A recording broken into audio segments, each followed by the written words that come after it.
A monster looks around with my eyes, flexes my hands, and inhales with my lungs. For once, it's not even me. Wow, the slime comments, voice sounding as if I was trying to copy Penelope's tone and cadence. You're very short. Then she turns my body to Penelope and bows deeply. Thank you, she says fervently, for allowing me to exist. I am so sorry. I know I may never make it up to you, but I owe you everything. I'll do whatever you want. Just please don't kill me. My eyes are looking down at the road, but I hear Penelope take a shaky breath. She starts to walk closer. Is that really all you are? She hisses.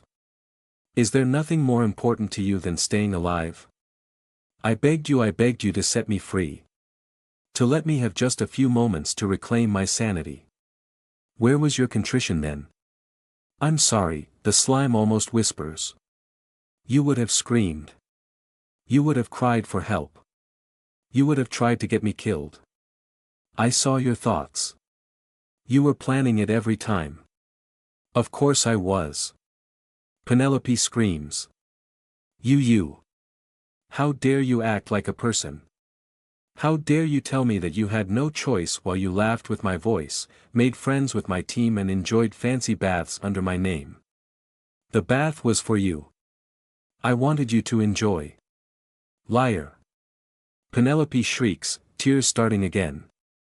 If you only care about me when it's convenient, you don't care about me at all. Throwing me a chewed bone like I'm a starving dog on the street is not mercy, you arrogant, insufferable thing. I am not your coddled pet.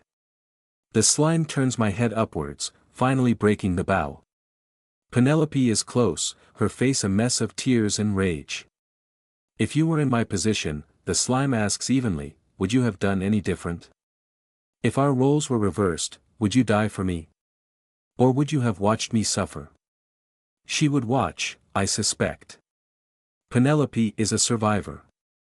The slime knows that, inside and out. It's why she asked. Our positions are not reversed, Penelope answers, glowering. What ifs do not excuse you. I don't ask to be excused, my body replies easily. Only understood. With that, the slime lets go. I stumble slightly, surprised at suddenly having control again, then stand up straight. I'm back, I tell Penelope. Good for you, she answers, crossing her arms. Sorry, I say, scratching my cheek. I get that I'm basically harboring your torturer because she was really nice to me while she tortured you. How aptly put, Penelope growls.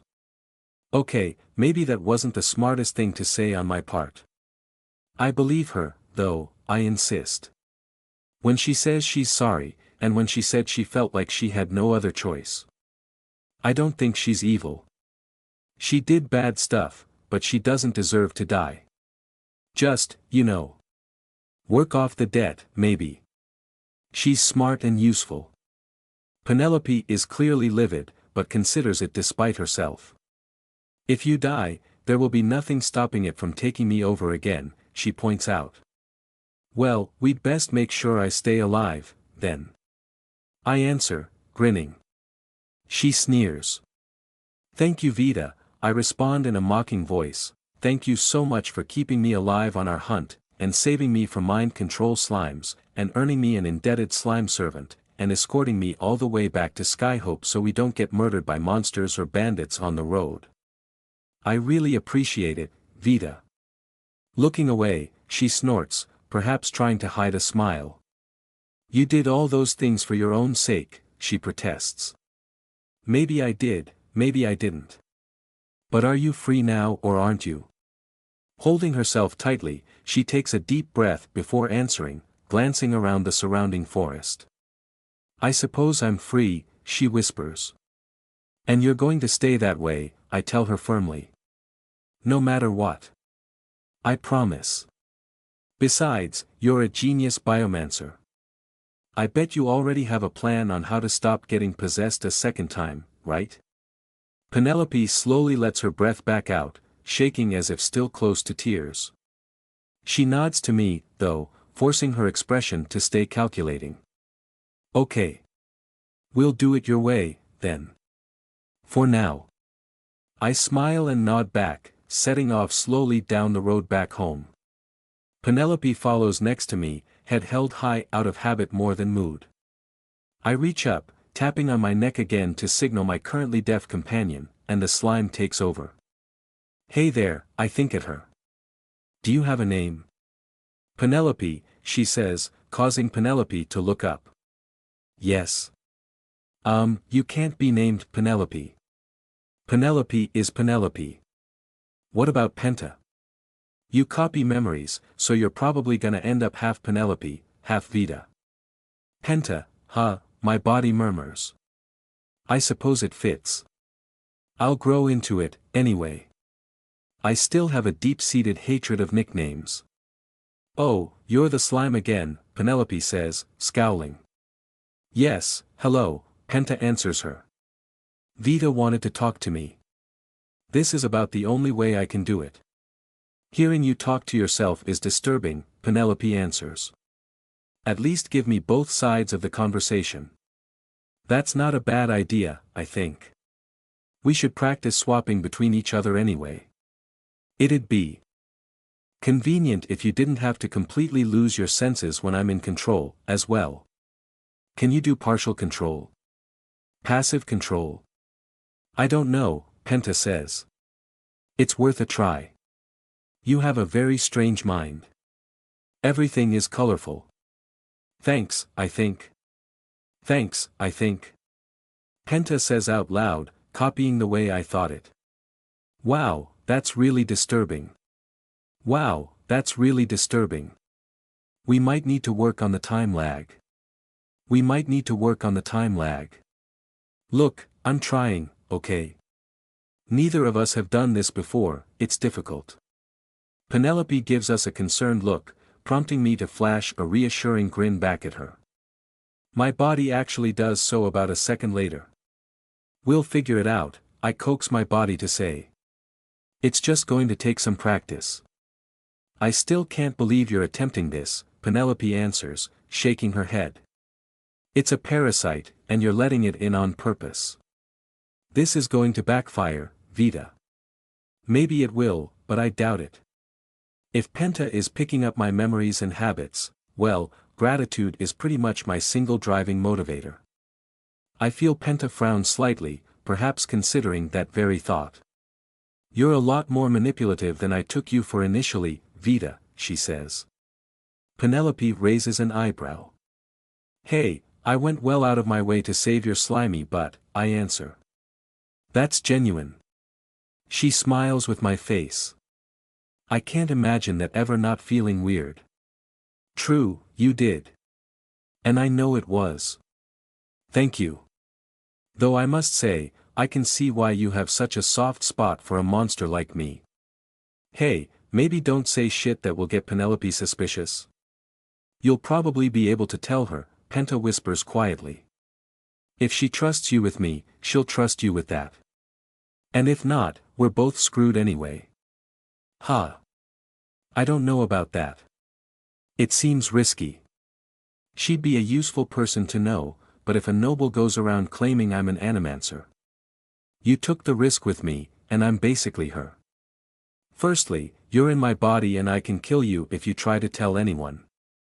Kind of a different situation. Secondly, you're not her.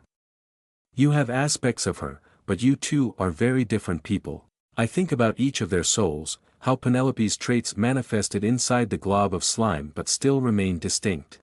I can't say that makes me feel better about this, Penta answers. The threats really aren't necessary, and you should know that. Have you looked? Hold on.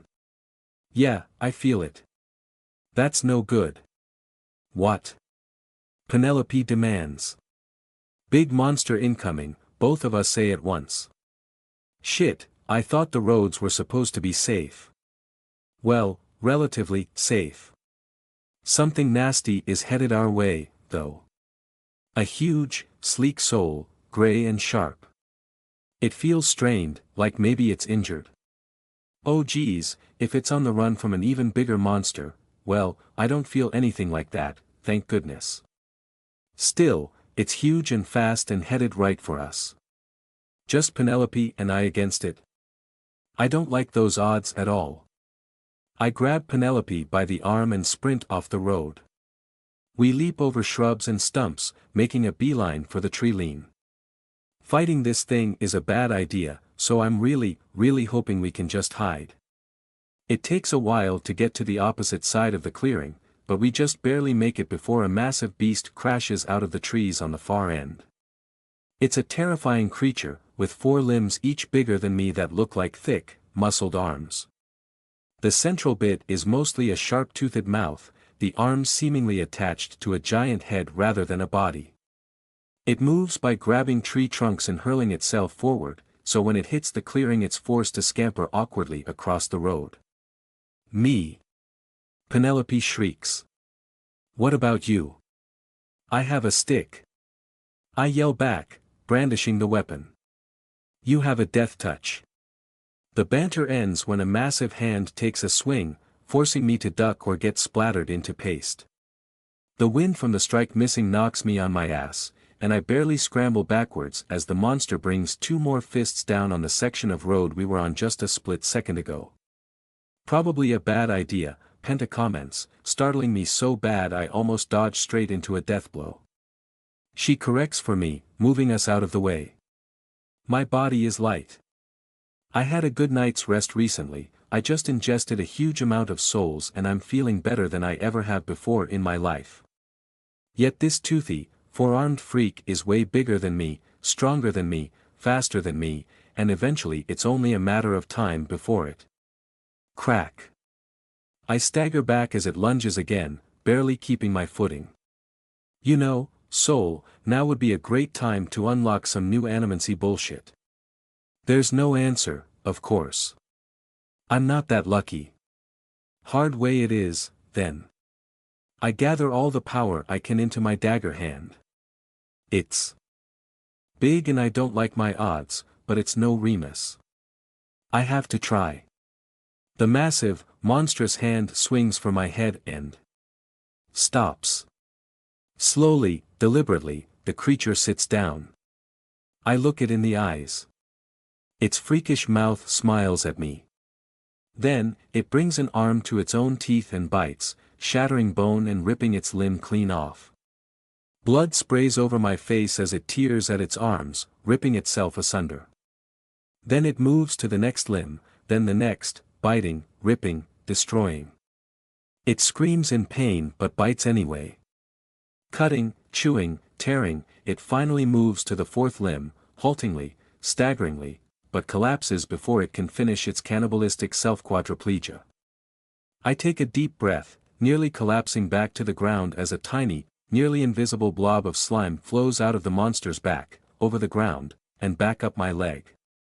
Yes, you're right, my mouth says, unbidden.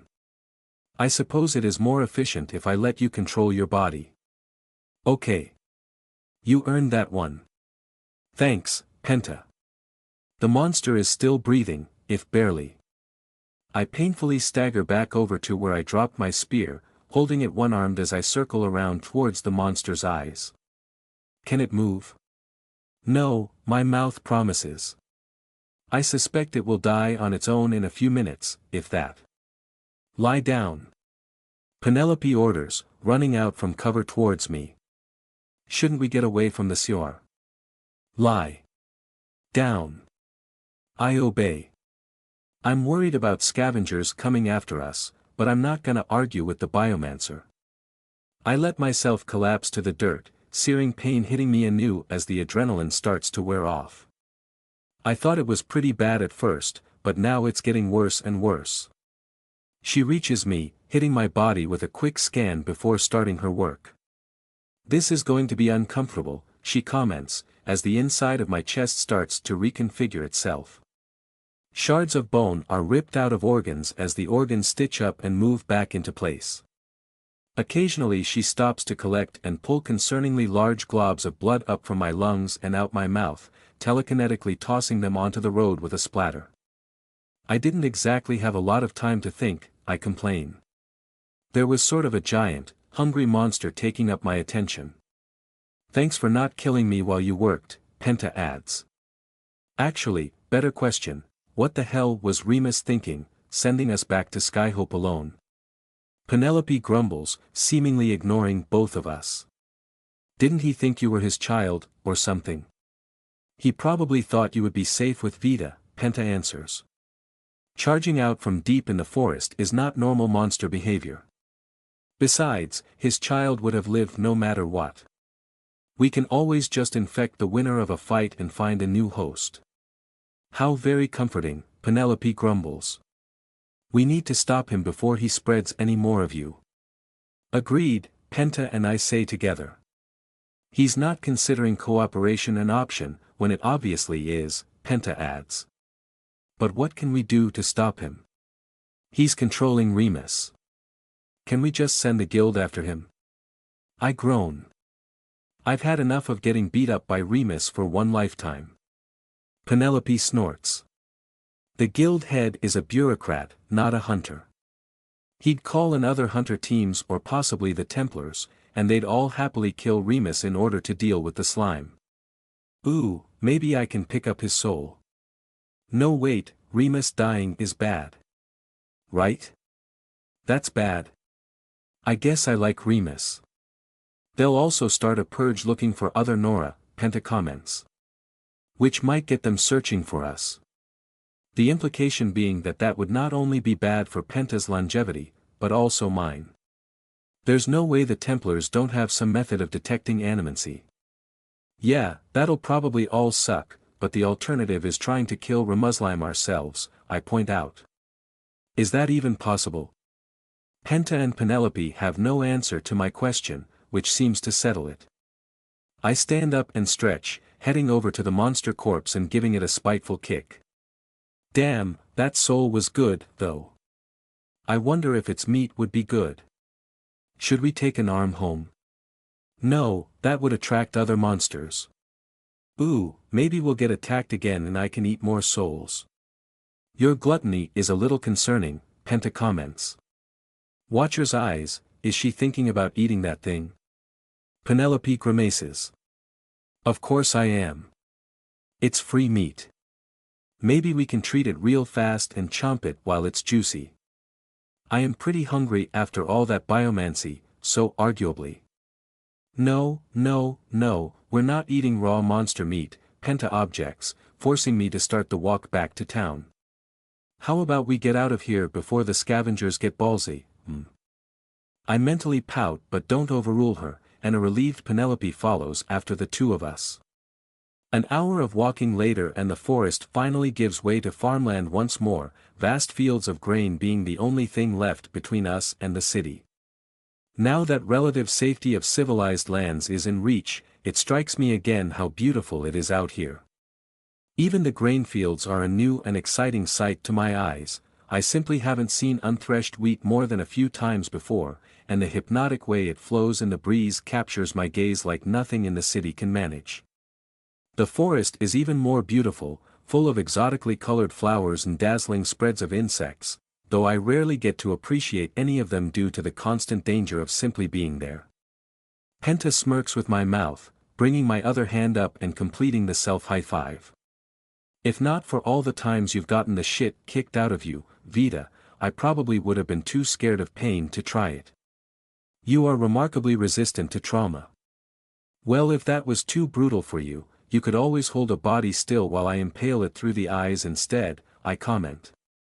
I feel like that's worse. I'm not sure if that would be worse, but I'm pretty sure I don't want to find out. I cackle, earning a very concerned look from Penelope. I grin at her. Oh, like you don't get giddy when you're figuring out how to make some beastie melt from the inside, I rib. I've seen your biomancy grin.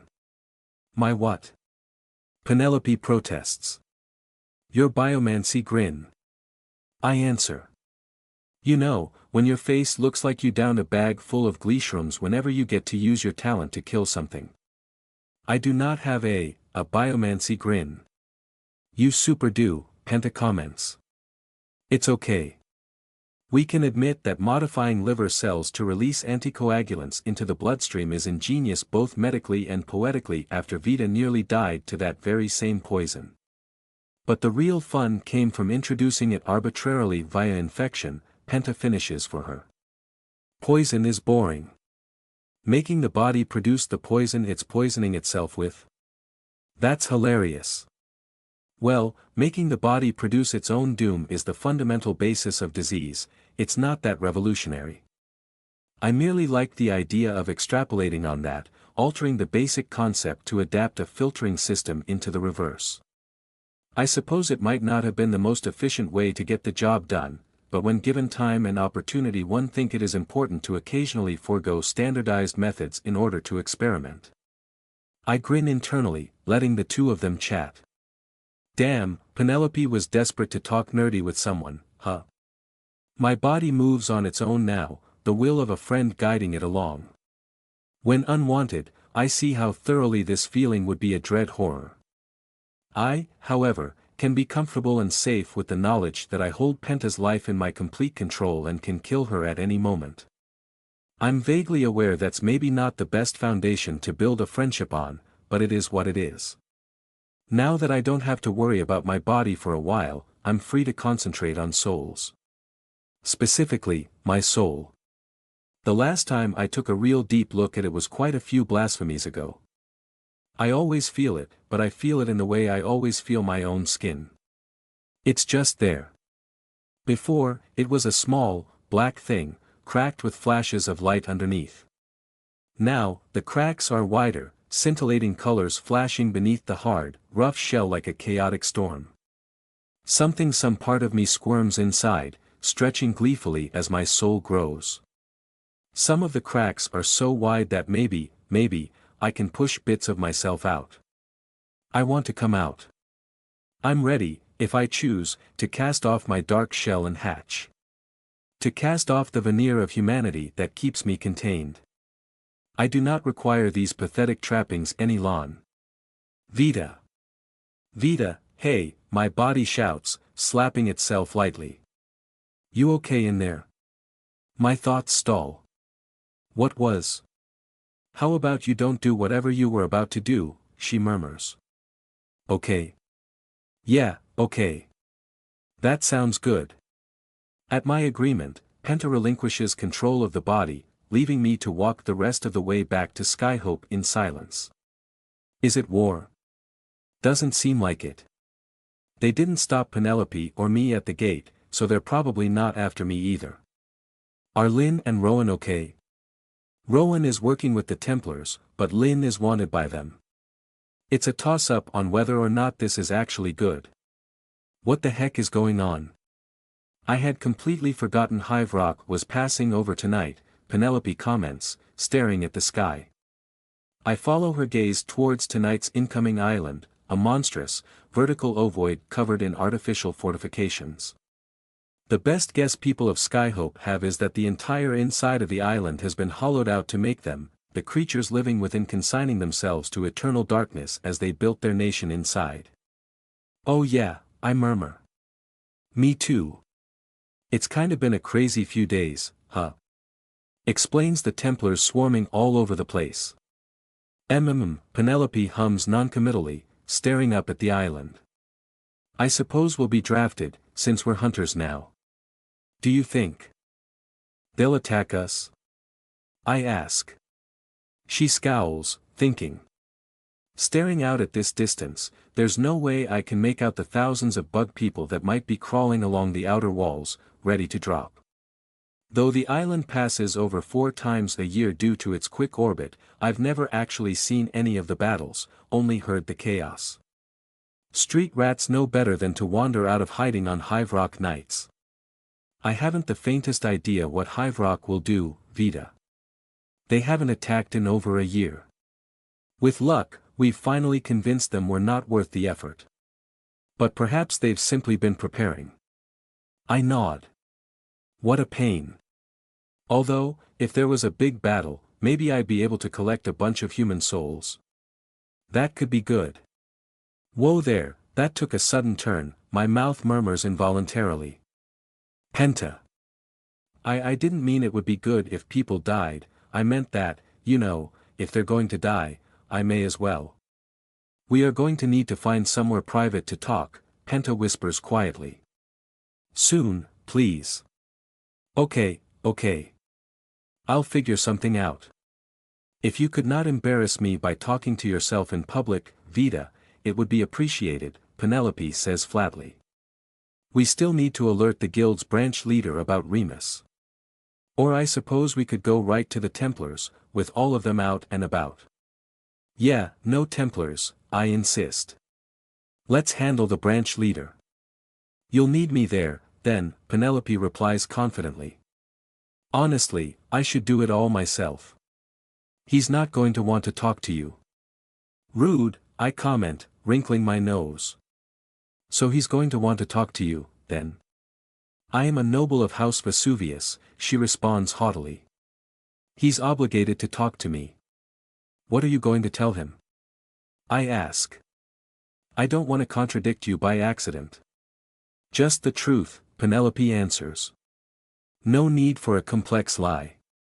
I frown, quickly ushering her into an empty ally. You're not going to tell him about Penta, are you? Honestly, I'd rather not be the one called out for saving us, either. Can you take credit for that? She scowls back at me. You're still hiding more things, aren't you? Yes, I say bluntly. So let's not talk about it out here. Please. I don't like this, Penelope tells me. I don't like this at all. You're suspicious. You're foolish. You're dangerous. You just want me to go along with it. I won't. You're already asking too much of me just to keep that thing alive. Hey, she saved our asses back there, I whisper. It saved itself. We're a bonus. That thing isn't human, and it isn't your friend. Penelope, it will be fine. I can. My words suddenly cut off, a jolt of fear running through me as my body stops being my own. I clutch at Penta's soul, ready to rip it out. If I may speak for myself, the slime asks sweetly. I'm no longer a threat to you, Penelope. In fact, our positions have been thoroughly reversed. I am the prisoner now. Surely that poetic justice is satisfying to some degree. You look free to me, monster, Penelope growls. Vita will sleep eventually, and nothing will stop you from taking another body and running. Gratitude will.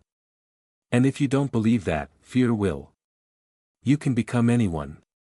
Anything. You have nothing to fear, you liar. I fear Vita, Penta tells her, as pleasantly as ever. And when she tells you her secrets, you will too. That's enough, I demand. My secrets aren't yours to hint at. I'm being put back in my cage, Penta says. Ta-ta for now. Hey, that's not what this is, I protest, but Penta detaches from my spinal cord and sulks around under my skin, unable to hear for now. I scowl. Where did that come from? Penelope glares at me in silence for a while before responding. She sighs in a huff. We'll keep doing it your way, Vita, but only if you promise to tell me what you're up to. I will. As soon as it's actually safe to have a conversation. Okay. I promise.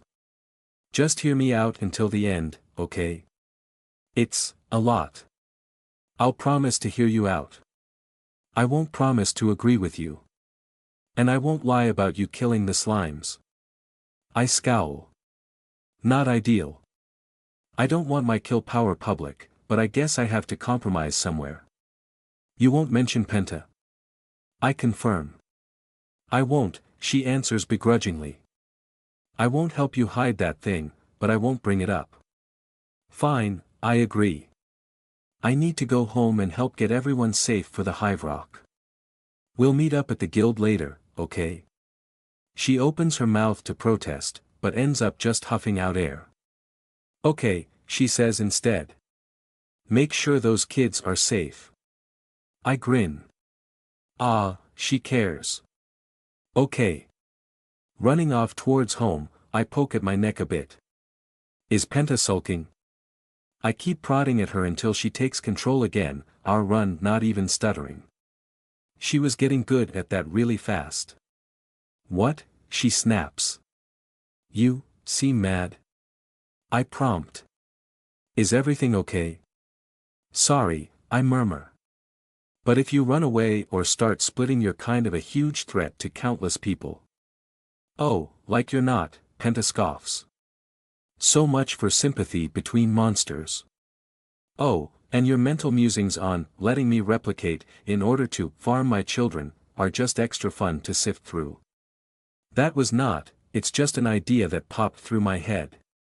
It wasn't a serious consideration. Unless she was amicable. I don't know if she can not replicate. So if that's happening regardless, it might be a mercy to. You're literally considering it right now, Penta points out. Look. Vita. I get where you're coming from with this. The longer I stay in you, the more I get where you're coming from with this. But the reverse doesn't seem to be true.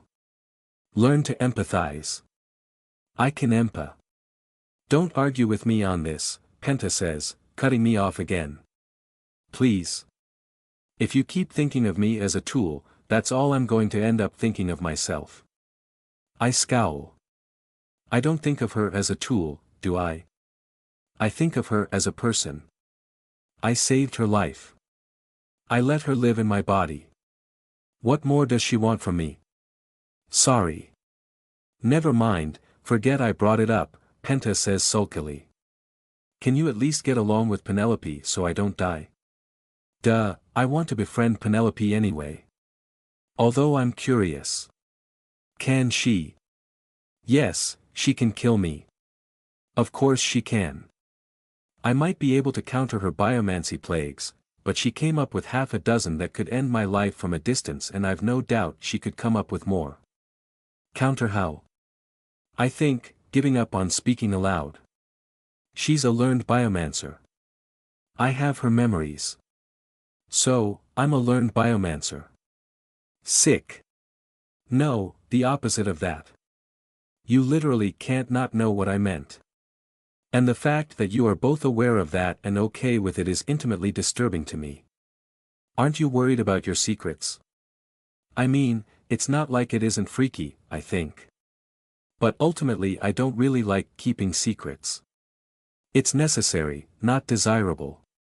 So it's kind of nice to have another monster to share with. Believe it or not, I don't actually want to be a monster at all. Let's hope your family doesn't think of us that way. We're almost there. I know. I finish my sprint to the shack, still feeling energetic from my recent soul gorging. I knock on the door, and Lynn pulls it open to grab me into a massive hug. Vita. You're back, she cheers. Just in time. Is there any chance you can stay home and help defend for Hive Rock? Oh geez, I blink, not having considered that. I want to, and if you need me I probably can, but I promise to head back to the guild cause there's a lot going on. Can we head down below maybe? Yeah, sure, Lynn says. You okay, kiddo? Down. I insist.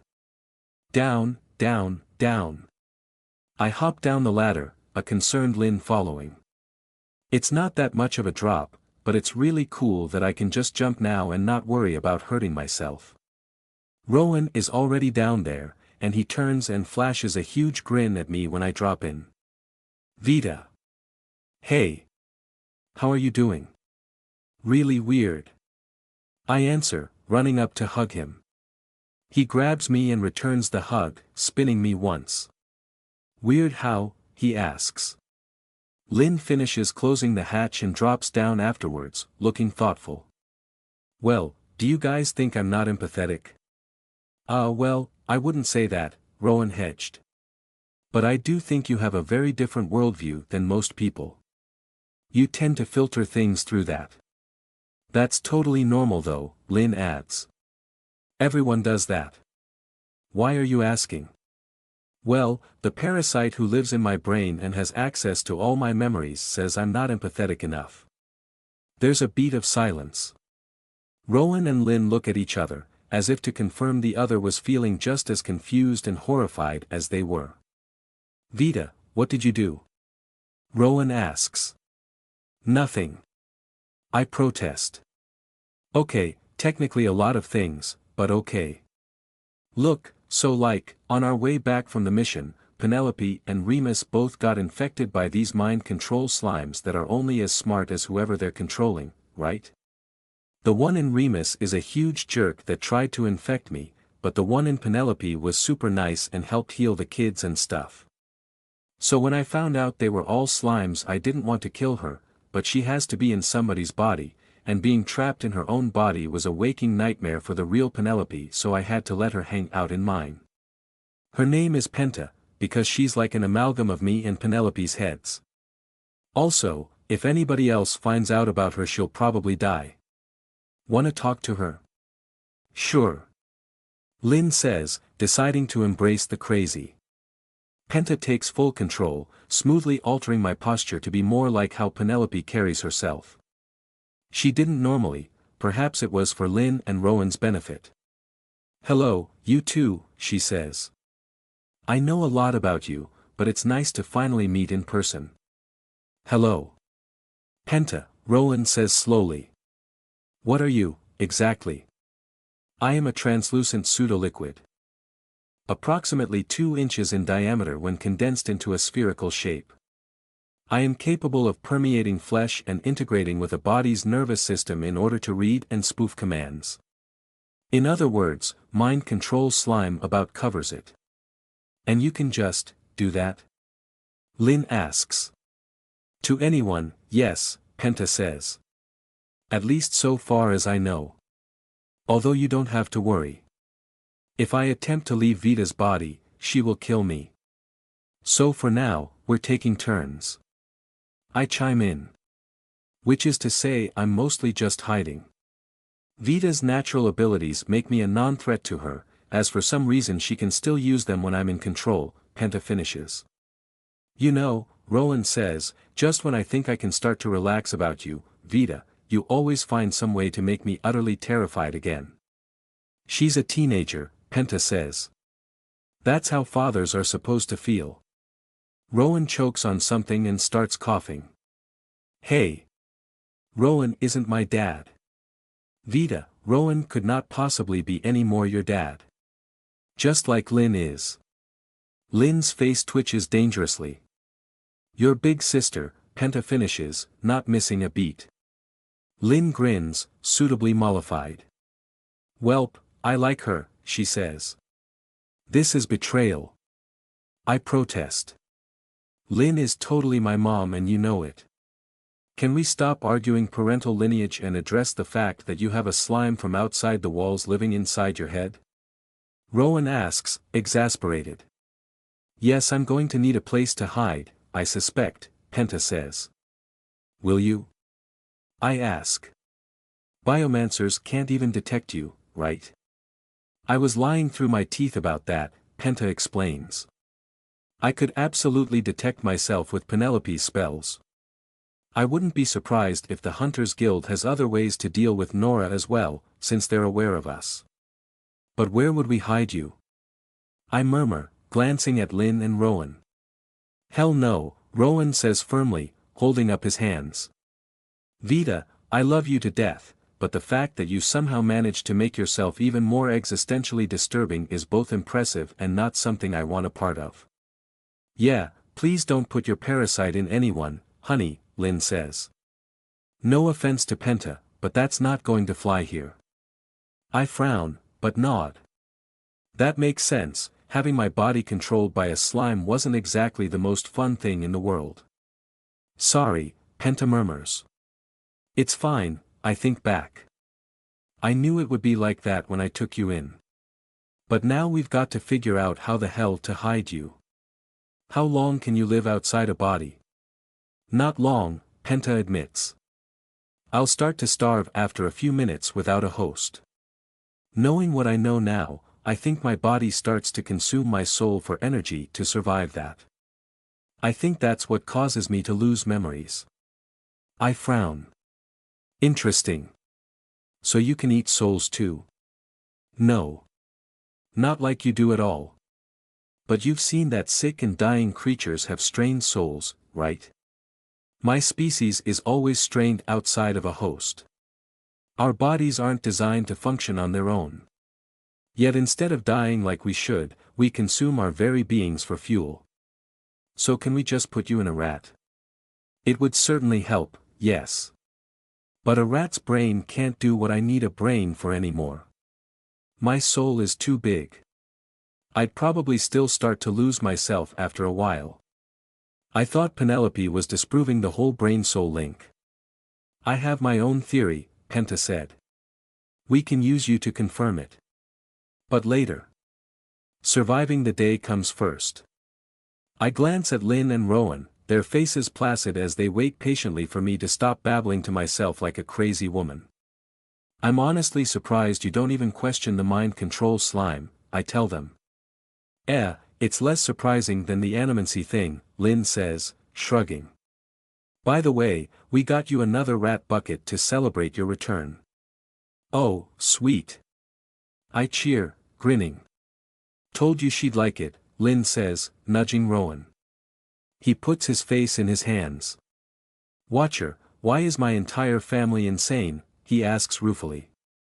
'Cause you like em crazy, Lynn purrs, running a finger down his cheek. Gross. I retrieve my bucket of rats, happily tearing out a handful of souls. The rats screech in terror as their kin die in droves, trapped in a pile of soon-to-be corpses, unable to escape. I toss their souls in my mouth like popcorn. Yum. Save one for me to hide in until we get a better plan, Penta insists, halting my hand. A flash of fury passes through me at the takeover, but I take a breath and let it pass. Okay. Good idea, I admit.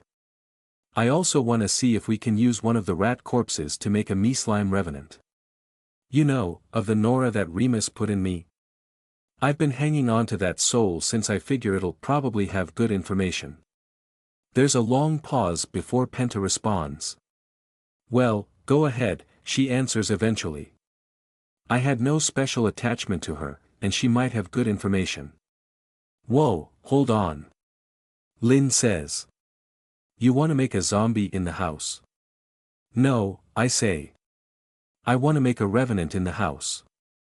Is that safe? She asks. Vita controls them, Rowan says. I'm not sure if the Templars can detect that, though.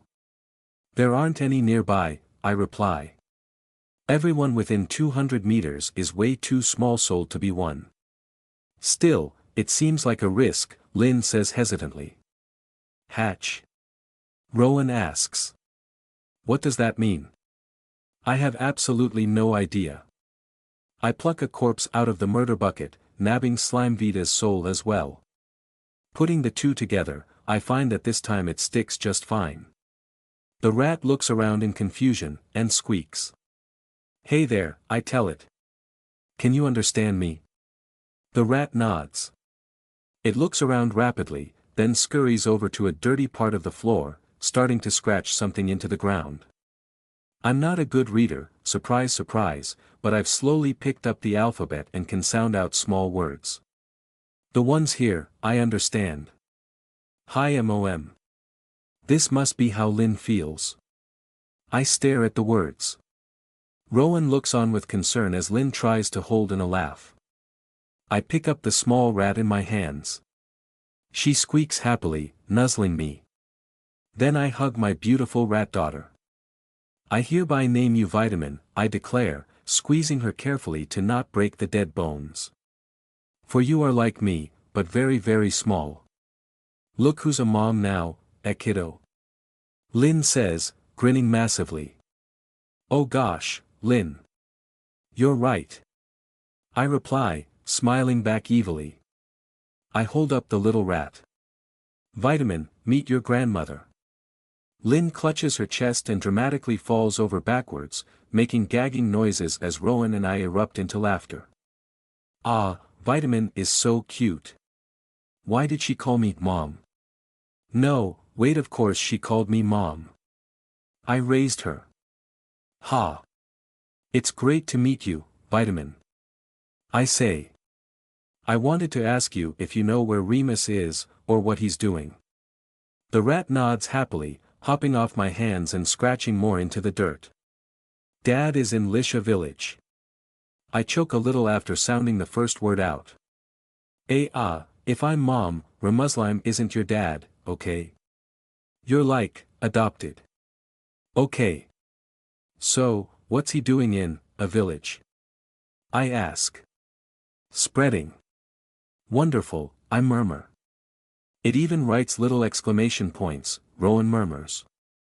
Vita, is it an it, or a he, or a she? Lynn asks. I dunno, I'm just guessing, I say. Vitamin. MOM is a girl. I'll be one too. Well, there we go. How does it feel to be a mother, Vita? Lynn taunts. Really weird, since the first step was killing a baby, I reply. I think Ramuslim said she's like 10 hours old or something. Oh, Lynn says, sobering up. Yikes. I had to. She was controlling my body and about to tell Remus I'm a necromancer. I want to see if she loses her memories while she's like that, Penta says, butting in for the first time in a while. Yeah, good call. We'll keep an eye on it. Vitamin, let us know if you think you're starting to forget things, okay? Okay. Wanna see if you can hide in her as well? I ask. I bet I can't, but sure. Penta responds, detaching from my neck, flowing rapidly down my body, out my knee, and along the dusty ground before passing into the animated rat corpse. She spends about half a minute there before rushing out and returning to my neck, slithering up the inside of my arm. I'm never going to get used to that feeling. No dice, she says after settling in again. Damn, that thing's kinda fast, Lynn murmurs. I wouldn't feel safe for more than 20 minutes, Penta answers. I might be able to stomach up to an hour. More than that, and I'm going to find a human host. And what do we do with Vitamin? Lynn asks. I don't think it'll be safe keeping an undead here. Yeah, probably not, I agree. Especially tonight with all the Templars running around like a kicked anthill. Hey, Vitamin. I'm gonna need to pull your soul back out, okay honey? I'll get you a better corpse later, I promise. Vitamin nods, wiggling her tiny body happily. She just called that dead rat honey, Rowan murmurs up at Lynn. I know. Isn't she the cutest? Lynn coos. Vita or the dead rat? Lynn just smiles her big goofy grin in response. I carefully grab my daughter's soul and murder her a second time, returning the spirit to my body. Then I grab the rat bucket and stand up, nodding to my family. Well, I should get back there. Wish me luck. Good luck, kiddo.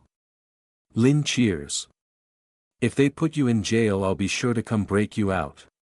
Thanks, Grandma, I answer, and she pretends to choke again. Vita, Rowan says. Do you remember our promise? Always, I reply seriously. Though I don't know if I can follow it literally. I don't know if I ever did. He gets up, pulling me in for another hug. That's okay. Follow the spirit, not the letter. But you're worrying me with all this stuff you get up to. I feel like I'm missing a lot of context here. I don't know how to help. I squeeze him, hard. Just stay safe. All right, he says, smiling. I'll see what I can do.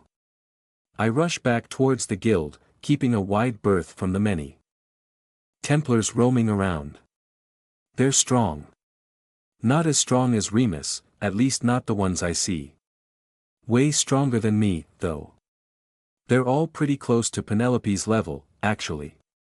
When I make it there, I feel Penelope in the guild's fancy office, talking to someone. Probably the guild head. I let her do that. If she plans to spill anything I don't want her to spill, she's surely already done it. Saving her from a hellish nightmare. No offense, Penta probably gives me enough chops to get her to trust me for now. None taken, Penta murmurs sardonically, the pair of us heading up the stairs to wait in my room. That reminds me, I have to introduce Penta to Roscoe. She will, after all, be the only person other than me to experience the unparalleled comfort of his squishy, fluffy hugs. I'm honored, Penta says, and she actually seems serious. Well, damn right she is. She curls my lips into a smile at that, and we open the door to my room, waving at Nora. She's doing sit-ups on the floor. Hey, Nora. Vita, she grunts. Sup. I saw Penelope was back. She clear now? Yeah, I say. She's good. We're safe. Should you be working out this hard before Hive Rock hits? I'm not working out, I'm limbering up, she protests, but starts to slow down. Did you forget?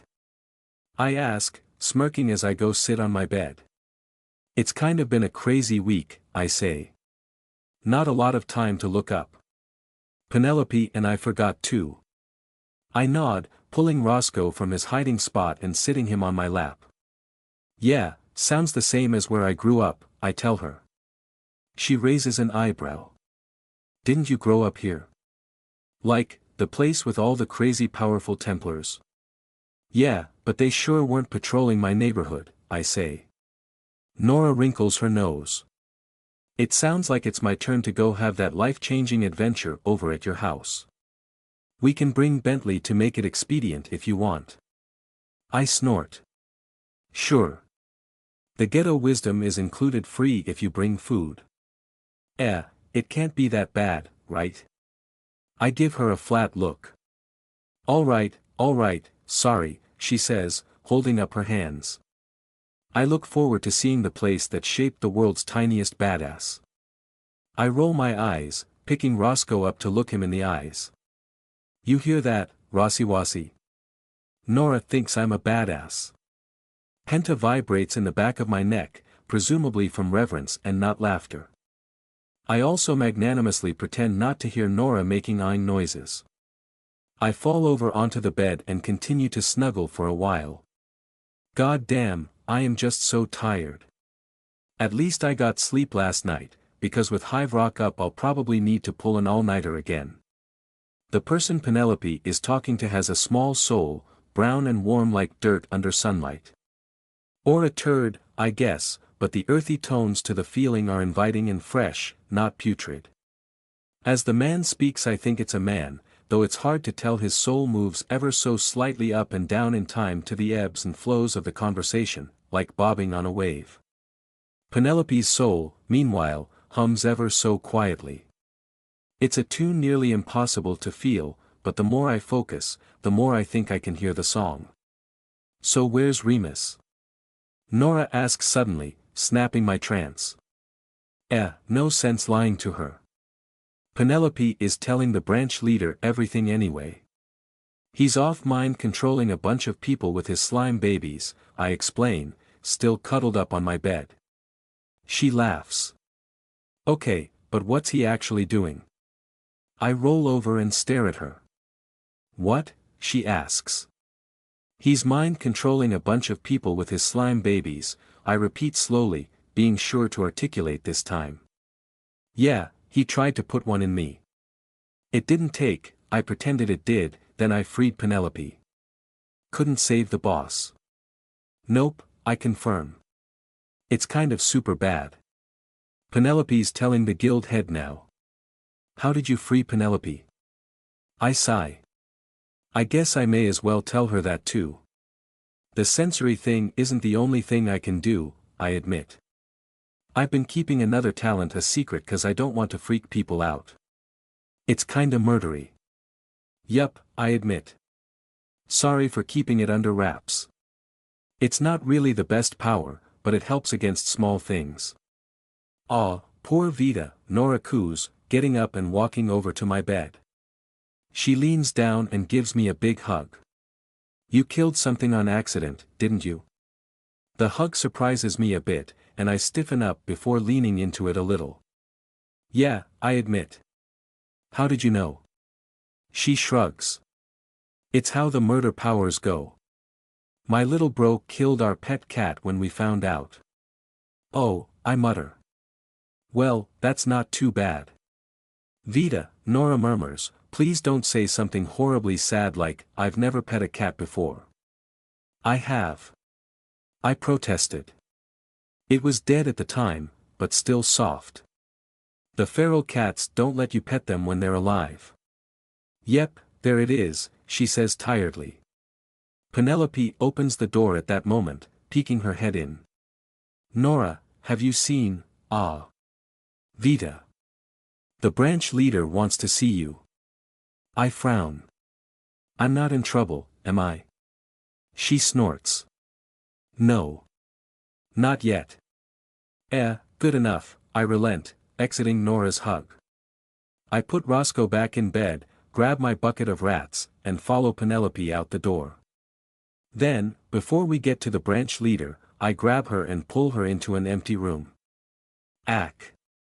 Vita, what the hell, she hisses. I know more stuff. I whisper. Because of secrets. I figured out where Remus is. How? Because of secrets. Come on, keep up. I'll tell you after our talk with the guild guy. Somewhere other than this building, where we can be alone. Alone? As in just you, me, and that thing? She asks, narrowing her eyes. Penelope, I didn't save you just to unsave you.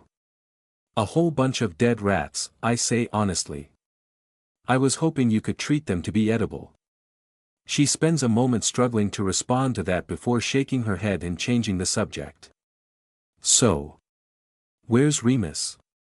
Lisha Village. And how would you like us to tell the branch leader that you know this? I don't know. If you haven't noticed, I'm in entirely over my head. She snorts. Oh, I've noticed. Which is why I was hoping we could come up with something. I say happily. Is this something we could have logically deduced from context, or? Penelope rolls her eyes. Vita, if you want to lie, keep it simple. We'll just say he told you he was headed there at some point. It doesn't really matter. If it's true, and I'm assuming it is for now, they'll have every reason to want the tip. The important thing is that the slime inside him dies, after all. Cool. Works for me. I say, moving to head on out of the room. She follows, but I hesitate for a moment. And, Penelope, most of the parts one like about her are things she took from you. She flinches, but doesn't respond. The two of us go to the branch leader's office together. I open the door for Penelope, walking in afterwards. The branch leader is a portly man, complete with impressive jowls. I haven't seen a lot of jowls before, but I immediately decide I don't like them. He's got thin, graying hair, and is sweating enough to stain his shirt, yet he gives me a big smile when I walk in, opening his arms in a welcome. Ah, you must be Vita, then. Hello, hello. Hello, sir, I say politely, nodding to him. This guy is ugly as sin, but his soul feels quite nice. I'm not gonna be rude. Before we start, could I get you to drink this? He asks, handing me a small vial of clear liquid. It's not alcohol, right? I ask, swishing my bucket back and forth to signal Penta to get in a rat. That stuff hits me hard. Rowan says I'm not supposed to have any. He chuckles, and I feel Penta quickly swim down my arm and plop into the bucket. No, nothing like that, the branch leader assures me. It's a much more potent poison. I blink. Come again. It's poison, he confirms. Not enough to kill you, knock you out, or do any lasting damage. You'll just feel very uncomfortable for a while. Some people have a few aches and pains. But what it will do is kill any Nora in your body. It's standard procedure for situations like this. So, I have to ask again, drink. Ah. Well. That explains why I haven't felt any Nora before, I suppose. With Penta safely out of my body, I bring the poison to my lips and drink. It's odorless, flavorless. Just a nothingness running down my throat. Shit, I wonder if they spike drinks with this. There's not a lot here. At first I don't feel anything, but pretty soon my whole body starts to hurt like a day after sparring with Remus. Ow, I tell the branch leader, handing him the vial back. He laughs. Sorry. Sorry, I know. It's not pleasant at all. We just had to check. So, Penelope tells me you have a talent that lets you detect Nora inside a person. Yes sir. I do, I admit. And you also have a talent that can kill Nora inside a person's body. I'm, a walking Norabane, sir, I admit, trying not to wince. Yes, a very impressive set of talents. It sounds like it's some sort of natural biomancy, but I've never heard of anything like it. Please don't ship me off to get researched, I plead. I'll activate puppy dog eyes for this if I have to. He raises an eyebrow. Well, I'll not make you, but there's good money in it if you have a new talent. Money, or not being found out as a necromancer and murdered by Templars. That's tough. I'll think about it, I say dryly. So, about Remus, it's worth noting my kill thing doesn't work on all Nora. I tried to murder his slime, but he didn't even notice. The branch leader's eyebrows raise. You tried to kill the slime in Remus? Of course I tried to kill the slime in Remus. I answer. He's planning on infecting the population of Lisha village. Can we save him somehow without killing him? Maybe trick him into drinking that?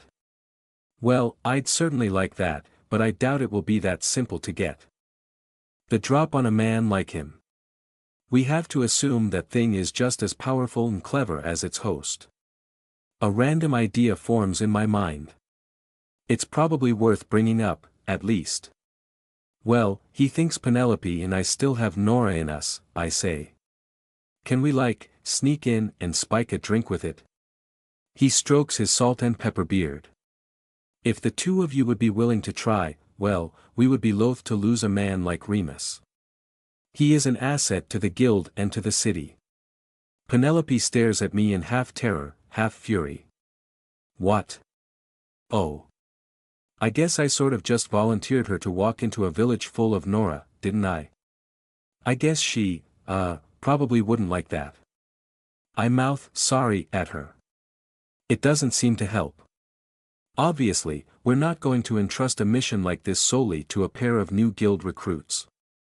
We can't set out tonight, of course, but I think with this information I can convince the church to lend you a Templar escort without much trouble.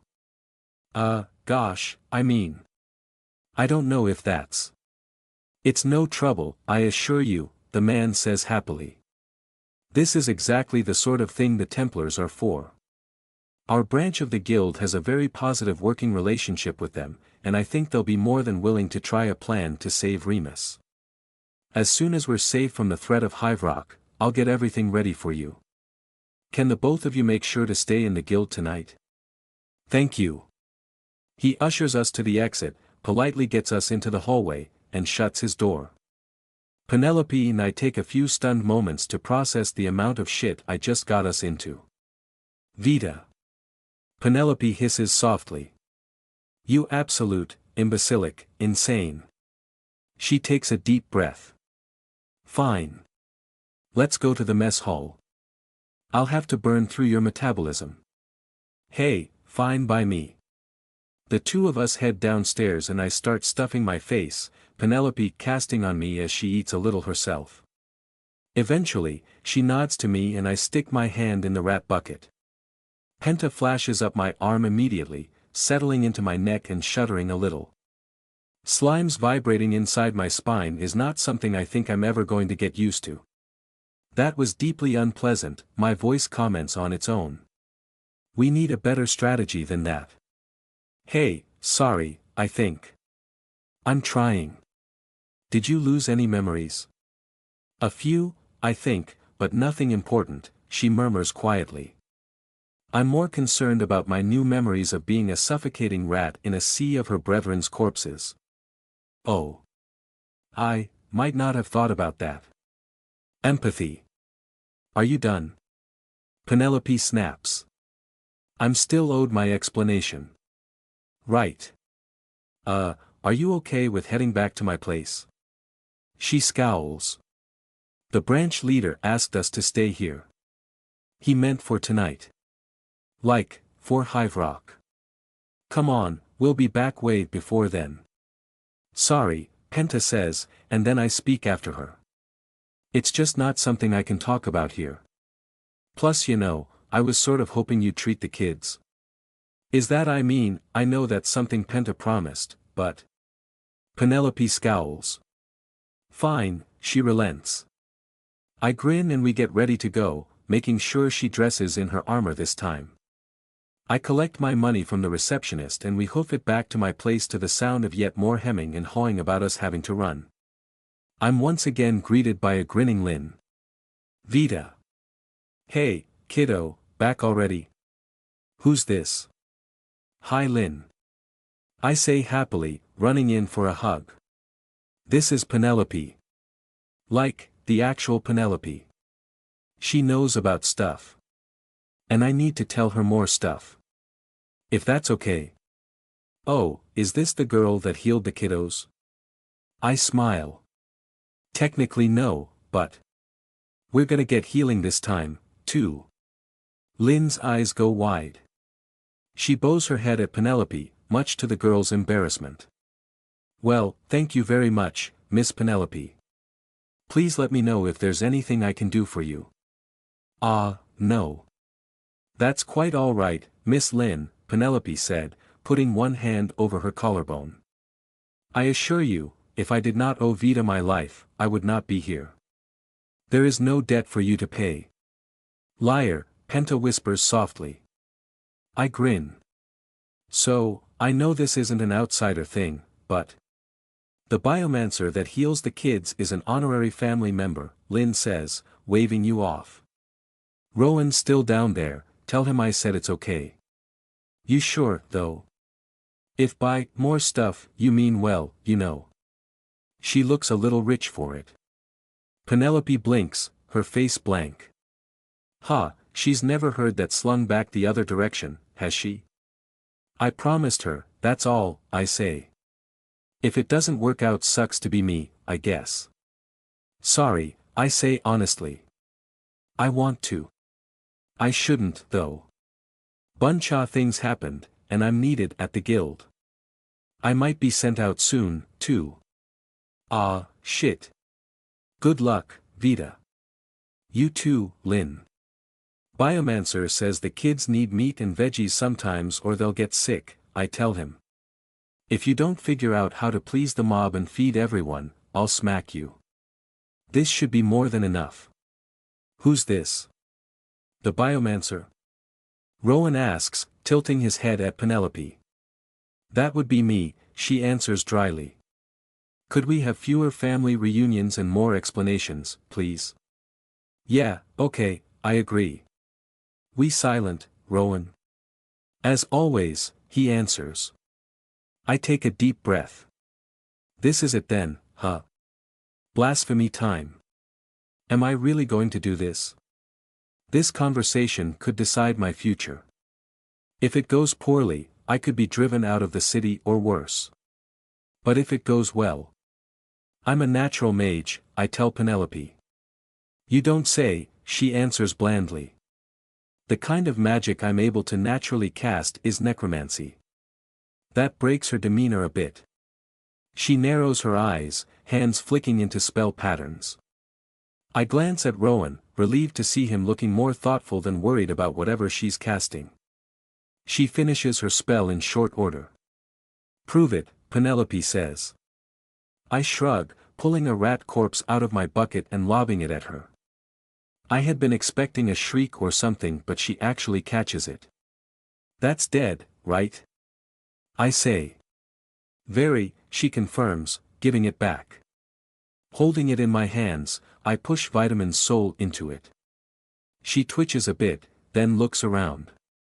Hey, Vitamin. Are you doing okay? I ask happily.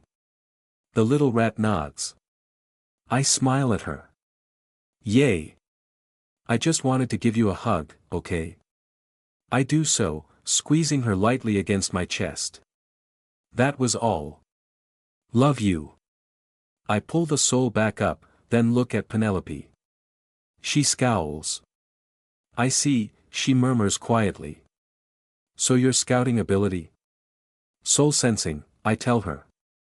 Yours is all bubbly on the bottom and spiky on the top, by the way. And it makes pretty noises. She struggles to answer for a short while before deciding to just move on. Your death touch. Yoink. I pull souls right out of people. And things that aren't people, I guess. I try to smile, not letting the terror show on my face. Penelope just gives me a flat look, letting the silence creep my panic higher and higher. Show me again, she says. I gulp and nod, pulling more rat corpses out of the bucket. Tiny fragments of soul break away at my will, and whatever writhing thing lives inside me twists gleefully as I pull off parts of the shell. I put each shard in a rat corpse, whispering at them to stay put as soon as I create them. The simple zombies obey, and when I have them all made and lined up, I begin to demonstrate. Roll over. They do. Dance. They perform a twitchy movement, stumbling around in their best facsimile of style. A grin creeps up my face as I watch them obey me. Ah, if only it were legal. Okay, stop, Penelope says. I believe you. It always felt odd to hear there are no natural animancers, but here you are. Here I am, I agree. You're taking this weirdly well. I don't care particularly much about the nature of your power, she answers. If anything, it's nice to know I have some verifiable blackmail on you. I say. It's just in case, she assures me, smiling a little. I'm sure I'll never have to use it. Anyway, that's very interesting. The mana patterns are like nothing I've ever seen before. So this is animancy. You wouldn't happen to be a cognomancer as well, would you? She asked the question very casually, but failed to hide a bit of an edge to her words. Not that I know of, no, I say honestly. I can see souls in living things, but I've never been able to do anything to them other than yank them out. That makes sense, she murmurs. No need to set up all this if you could just alter my mind. Well. That explains why you're not a fan of Templars. They'd ship you right off, wouldn't they? I wonder if you being able to use your natural magic while possessed by a Nora is due to the fact that it's animancy, or the way you're casting the animancy. What happens to a soul when you yank it out? I can store them inside me. I answer happily. They can be used to make undead, or I can just eat them. She furrows her brows. Eat them? Yeah. I say, excited to finally be able to talk about it. They're super delicious. Also, they make me stronger. Whenever anything dies, their soul just kinda sits around. Then either this giant ethereal abomination I'm pretty sure is the Mistwatcher grabs them and pulls them through the ground, or I grab them first. Honestly, a big part of the reason I wanted to be a hunter was so I could have access to monster souls. Rat souls only go so far, you know. I've gotten way stronger munching on the stuff we killed on that last mission. So would it be accurate to say that you are currently in the business of stealing souls from God? Penelope asks, her mouth twitching upwards a bit. I swallow. I mean, finders keepers. She snorts, which quickly evolves into a full-blown laugh. A metal thief and a soul thief. Aren't you just a blasphemous lineage? I tense. Don't you tell anyone that Lynn lives here, I warn dangerously. She glances at me and flinches a little, then turns up her nose. Calm down, she snaps. I promise that if this relationship comes to threats, they will be against you directly. But if I find my necklace is missing, the gloves come off. I chuckle, letting the tension release. Okay, I'll be sure to tell Lynn to keep her hand out of your boobs. Anyway, yeah. That's what I can do. What do you think? Penelope is silent for an uncomfortably long time before speaking again. I am not really sure yet. Animancy had crossed my mind for possibilities, but since you seem to be a natural mage I had dismissed it. I think if you had been a learned animancer I would have tried to play along before turning you into the authorities at the earliest opportunity. Nothing personal, but well, there tends to only be one kind of person who goes out of their way to seek that sort of power. As a natural, though, you're actually quite intriguing. I take a deep breath, then let it out. Penelope murmurs. Well, consider not thinking so little of me. Can you make revenants or wights? Revenants, yeah. Never tried to make a wight, but the revenants are creepy. They know everything they knew in life, but they're loyal to me. She narrows her eyes. Did you make that slime a revenant, then?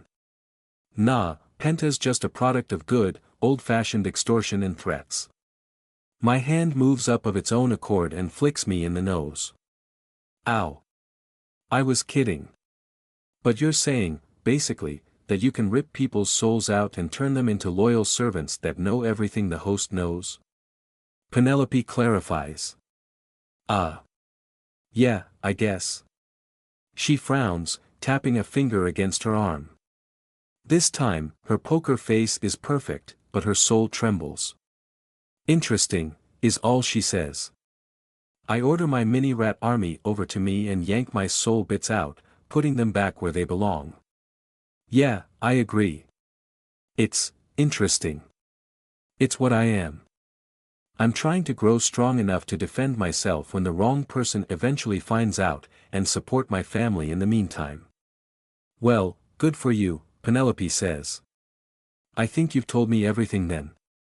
Can we go now? Don't forget the kiddos. I insist. They need their Auntie Penelope. Firstly, not their auntie. Secondly, don't you think it would be easier to feed your family if your parents hadn't made so many of them? Nobody here is related, I tell her. Lynn's just helping everybody out because she's the nicest person on the island. Aha. The nicest criminal, perhaps. Just make sure she doesn't keep all the damn metal she's stealing in the same place, Penelope grumbles, heading up the ladder. She's far from the most dangerous metal thief around. I'll keep that in mind, I guess. How did you find out Remus was in Lisha village, by the way? Oh, Vitamin told me. She's a revenant of the slime that possessed me. I couldn't put her in her own body, so I put her in a rat. Well, there's probably nothing keeping a Nora's body together without its soul. They're shockingly simple creatures in structure, like nothing I've seen before. We exit the secret area below, the kids immediately crowding around for treatment. Penelope makes them all lie down and gets to work, one after the other. I sit and watch, feeling the song of her soul hum a low, sad tune. Thanks for not treating me like a monster, I say after a bit. She doesn't even glance at me, engrossed in her work. Why would I treat you like a monster, she asks. You're clearly human. I swallow dry, not arguing with her, though I feel like I should. It takes another couple hours for her to finish treating all the kids, and she's visibly exhausted by the end of it. She still makes me lie down so I can get the treatment as well. Thank you so much, I tell her. If you want any help with your research, you can just ask. Maybe we can find out that brain connection more easily. She snorts. Watcher's eyes, you're still on about that. Fine. I can see how you might be useful, now. I smile. I'll take that. We make our way back to the guild, watching the sky as Hive Rock floats ever closer. It wouldn't be long now. If they're going to come, they'll come in force.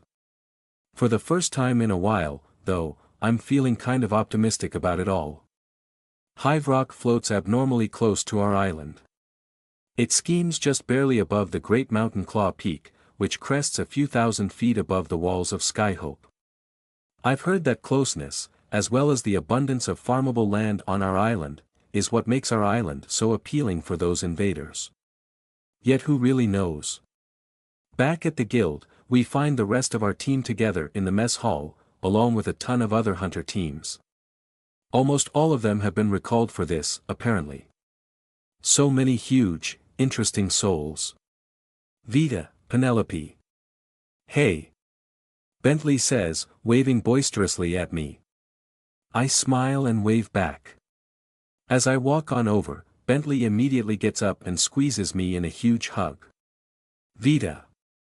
Nora said Penelope is going to be okay. You did it. Bentley cries. Ack. Why yes. Yes, we did. Please put me down. He does, though nothing can put down his smile. Have you ever helped during a Hive Rock night before, Vita? I haven't. I'm excited. Only you would be excited to get stabbed by parachuting bugmen, Bentley, Orville says flatly. Wait, parachuting? Nora asks. I figured the bug people would have wings. Nope, Orville says, shrugging. They just jump on us. Their bats hit insane. They don't stop until the whole damn island passes over, no matter how many we blow out of the sky. Boulders too, which the High Templars have to deal with. Barely any touchdown the last time they attacked, though, which is probably what prompted them to stop. Have you fought on Hive Rock nights? I ask, surprised. Yeah, Orville confirms. A bunch of times. My master said it was a good way to learn. It wasn't exactly pleasant, but I can't deny that the non-stop threat of death is a hell of a motivation to speed up casting time. Is that why you're a hunter? I ask. More or less, yeah. You can't become stronger without pushing yourself. Drills only do so much. Do you think they'll attack tonight, Orville? Bentley asks. I don't know, Bentley, I'm not a suicidal four-armed bug man. We don't even know what they want, the ones that get captured just do nothing until they starve. Huh, that's kinda creepy. Ooh, maybe I can find a bug man's soul and ask them. That would be cool. My arm chops me in the kidney. I yelp. I mean, not that I want an invasion to happen. That'd be really bad. My eyes roll on their own. Even my body betrays me. Dang sassy mind control slimes. You okay, Vita? Orville asks, his eyebrow raised. Yeah, I assure him. Just, trying to keep myself awake. I've only had one full night of sleep in the past, 6 days, I think. 7. I'm out of soul snacks, too. Honestly, it's a catastrophe. Maybe if there's just a very small invasion. Oh, shit, that's right. Vita, do you want to take a nap before nightfall? Yeah, I should probably sleep. But I'm more interested in these bug people. Do they understand us? I dunno, Orville says. Do they attack any other islands? I don't know that either.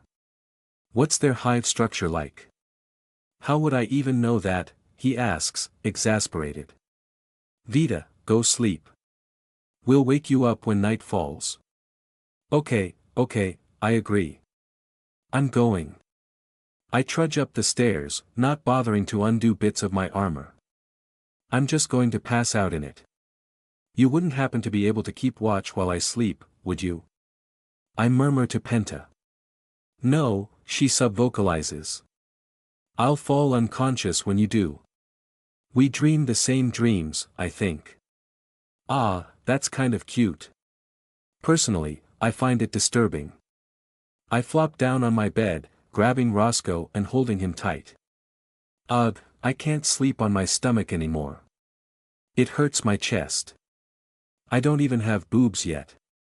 Are you holding up okay, Penta? I ask her. Sharing a body is weird. It's better than I can expect anywhere else. Mm. That's not really an answer. A pause. I want my own body, she admits. I'm not planning to swim out and take one, but I can't deny it's tempting. I frown. Yeah, she's sort of gone from warden to prisoner, huh? It's not just that, she says, answering my thought. I can probably get used to that. But I worry, can we really be friends when I'm just a tag-along? Of course we can be friends. I insist. We can figure out how to share, right? It's nice knowing someone is there to watch my back. You say that, my mouth whispers, but the moment I irritate you I'm put back in the box. I feel you holding my soul whenever you do it, Vita. It's a terror unlike any other. Sorry. Sorry. I'll try to lean away from the soul-grabbing thing.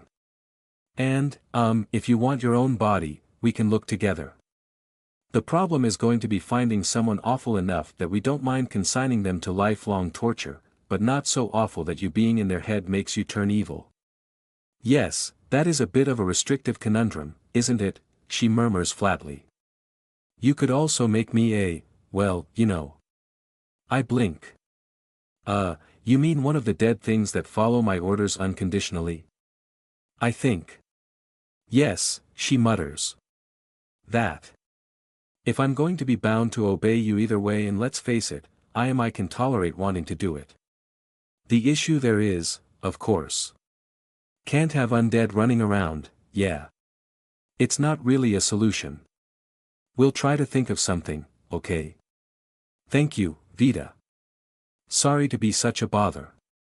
I know you're going out of your way to save my life, I wish I could be anything other than a Nora. We'll figure something out, I promise.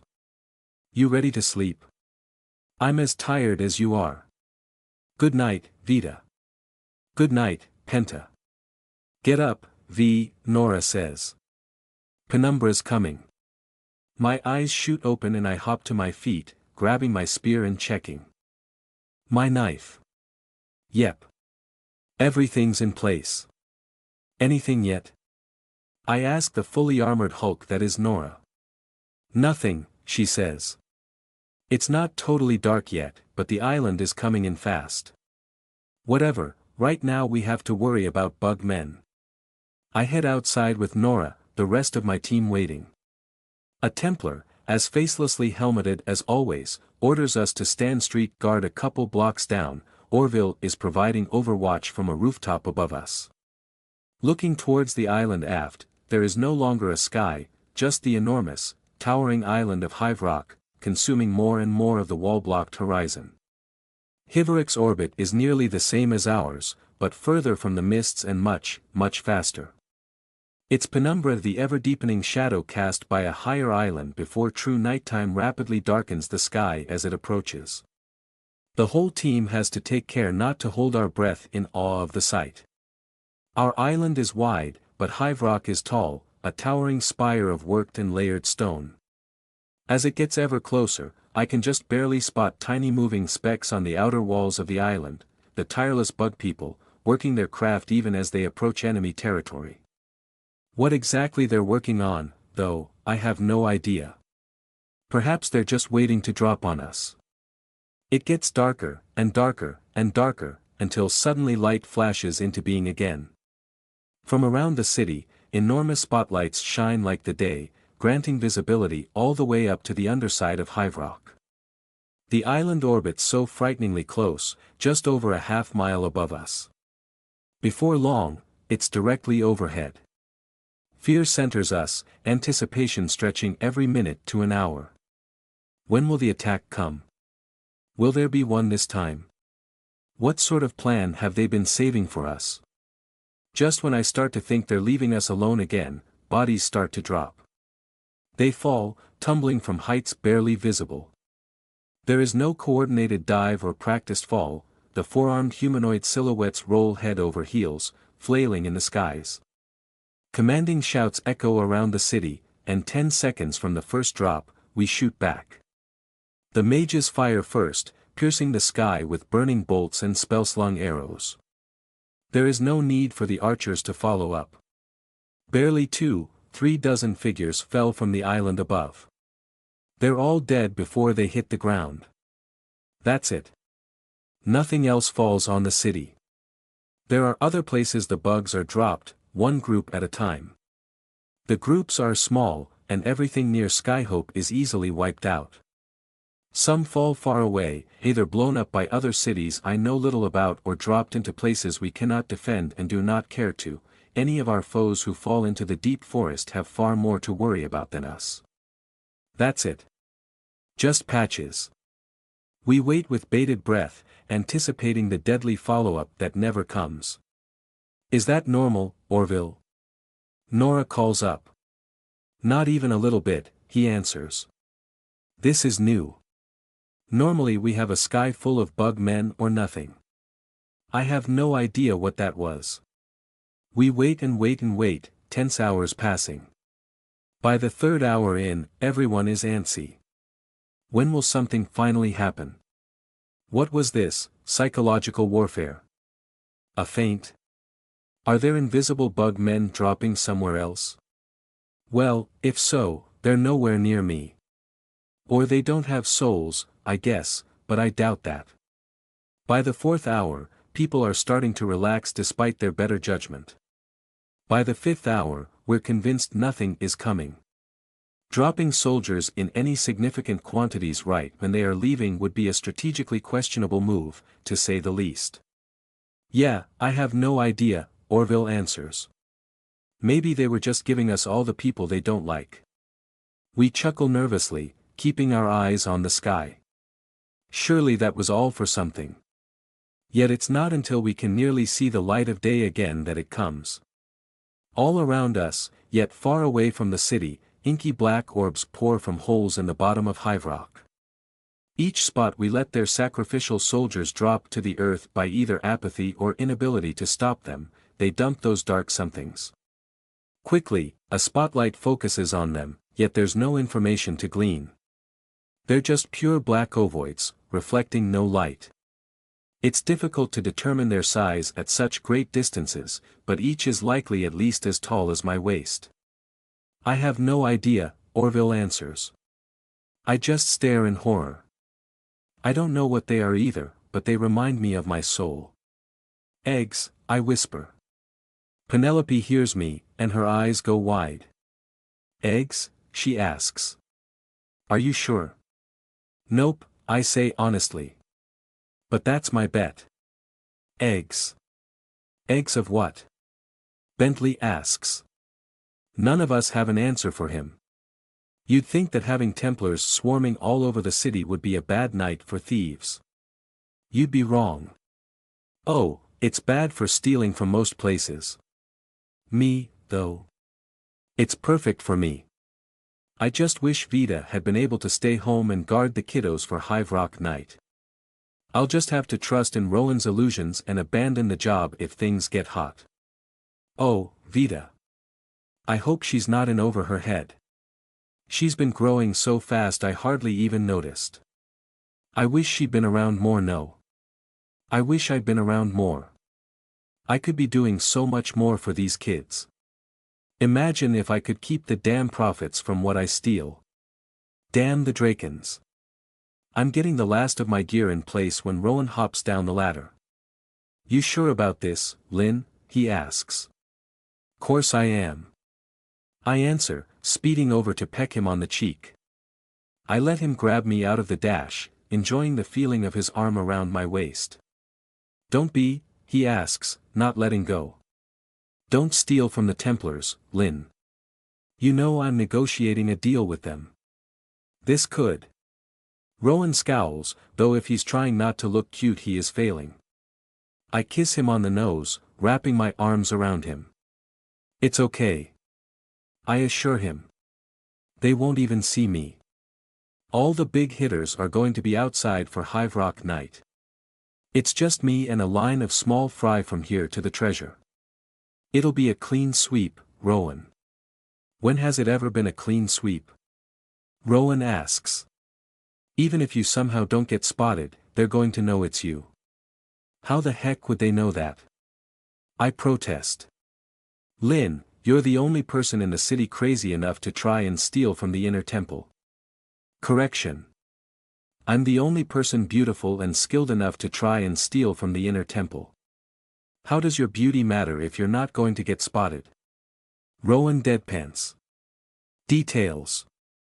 I dismiss, letting go of him. The island's coming soon, so the prettiest of all thieves must be on her way. He snorts and shakes his head, unable to hide a smile. Stay safe, mother of thieves, he taunts. Right back at you, illusion daddy, I retort. Nah, you heard Vita. You're the mom, but I'm explicitly not the dad. I snort. Yeah Han, maybe don't think too hard as to why she's so adamant about that. Toodles. I shoot up the ladder, leaving him to wonder as to why he's not fatherly enough. What a cute idiot. Sharp as a dagger, but still an idiot. Damn, I love him. Lynn, the kids cheer as I head up the ladder. I laugh, hugging each and every one of them. You be good, Ronnie. Stay inside. Basra, don't be trying to pull Katie's hair anymore, understand? Katie, apologize to Basra for hitting her. Norman, honey, don't put bugs in your mouth, okay? You could get a parasite. Ronnie. Basra. Katie. Norman. Raphael. Yari. Doodle. Sonia. Angelian. Jared. Larkin. Sylvie. Vita. For any of those names, I would jump off the island without hesitation. My life, my hope, my joy. No matter when they came to us, they became one of us. Our family. One day, the people holding them down will get what's coming to them. Today, however, I'll stay the good little thief, getting them what they want. With my hugs given, I'm out the door in a flash. Normally, I'd take the rooftops to my destination, but on Hive Rock night all eyes are on the skies.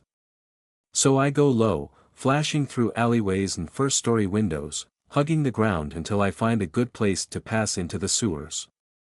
As unfun as it is to muck through liquid piss and shit, I'm used to it. I don't do this job to stay clean, and sewers get results. Easiest way to the inner city by far. The inner city temple is a disturbing place. Twisting marble columns, engraved with tendrils reaching up to hold an ever-open eye at the top. As one walks to the front entrance, the stone eyes always seem to be staring right at you, no matter where you actually happen to be. I'm not going to the front entrance, of course. Zipping past a couple guards in the courtyard, I make my way to a much smaller entrance in the back. The lock's not hard to get open, and I don't sense any telltale tingles of magic that might alert someone I've gone in. That's probably reserved for the lower areas. The inside of the building is more than a bit confusing, the hallways twisting almost like those freakish column carvings. I only spot one Templar as I explore around, though, just as I thought, almost all of them are on the streets tonight. It takes a while to get a mental map of the place, but before long I find a door to what should be a stairwell down, with two Templars flanking either side of it. This looks promising. Looks like I'm not going to get through the job unseen, though. Ah, well. I double-check to make sure none of my bangs are peeking out from under my bandana. That's always a pain in the ass when a fight breaks out and then I blitz out from behind a corner. Halt, the Templar calls, raising his sword. You can't. I can and I will. Time slows down for me and only me as my perceptions kick into overdrive. I feel a grin creep up my cheeks as I let my talent flow through me. Ah, they both move so slow. They're barely even pointing those swords in the right direction. Hardly. Their fault, of course, since it was the right direction a blink ago. I draw only one dagger, leaving my other hand free to grab and twist the sword arm of one of the two mooks. I keep the world flowing at a leisurely pace as I carefully bring my dagger right up through the armpit gap in the armor, resting the blade exactly where it needs to go before letting my perceptions return to normal. Hey, I say casually. Sword down, helmet off, shut up. Nobody needs to get cut today, yeah. I lift the visor of the guy I have a knife on, spritzing the inside of his nose with a dose of this wonderful stuff that knocks him out cold. I don't like the Drakens, but they do give me fun toys. I don't know what this crap is, but it makes short work of the other guy as well, and I leave the two to enjoy Snooze Town. They'll be fine in a few hours, if probably a bit stiff. Down, down, down the stairs I go.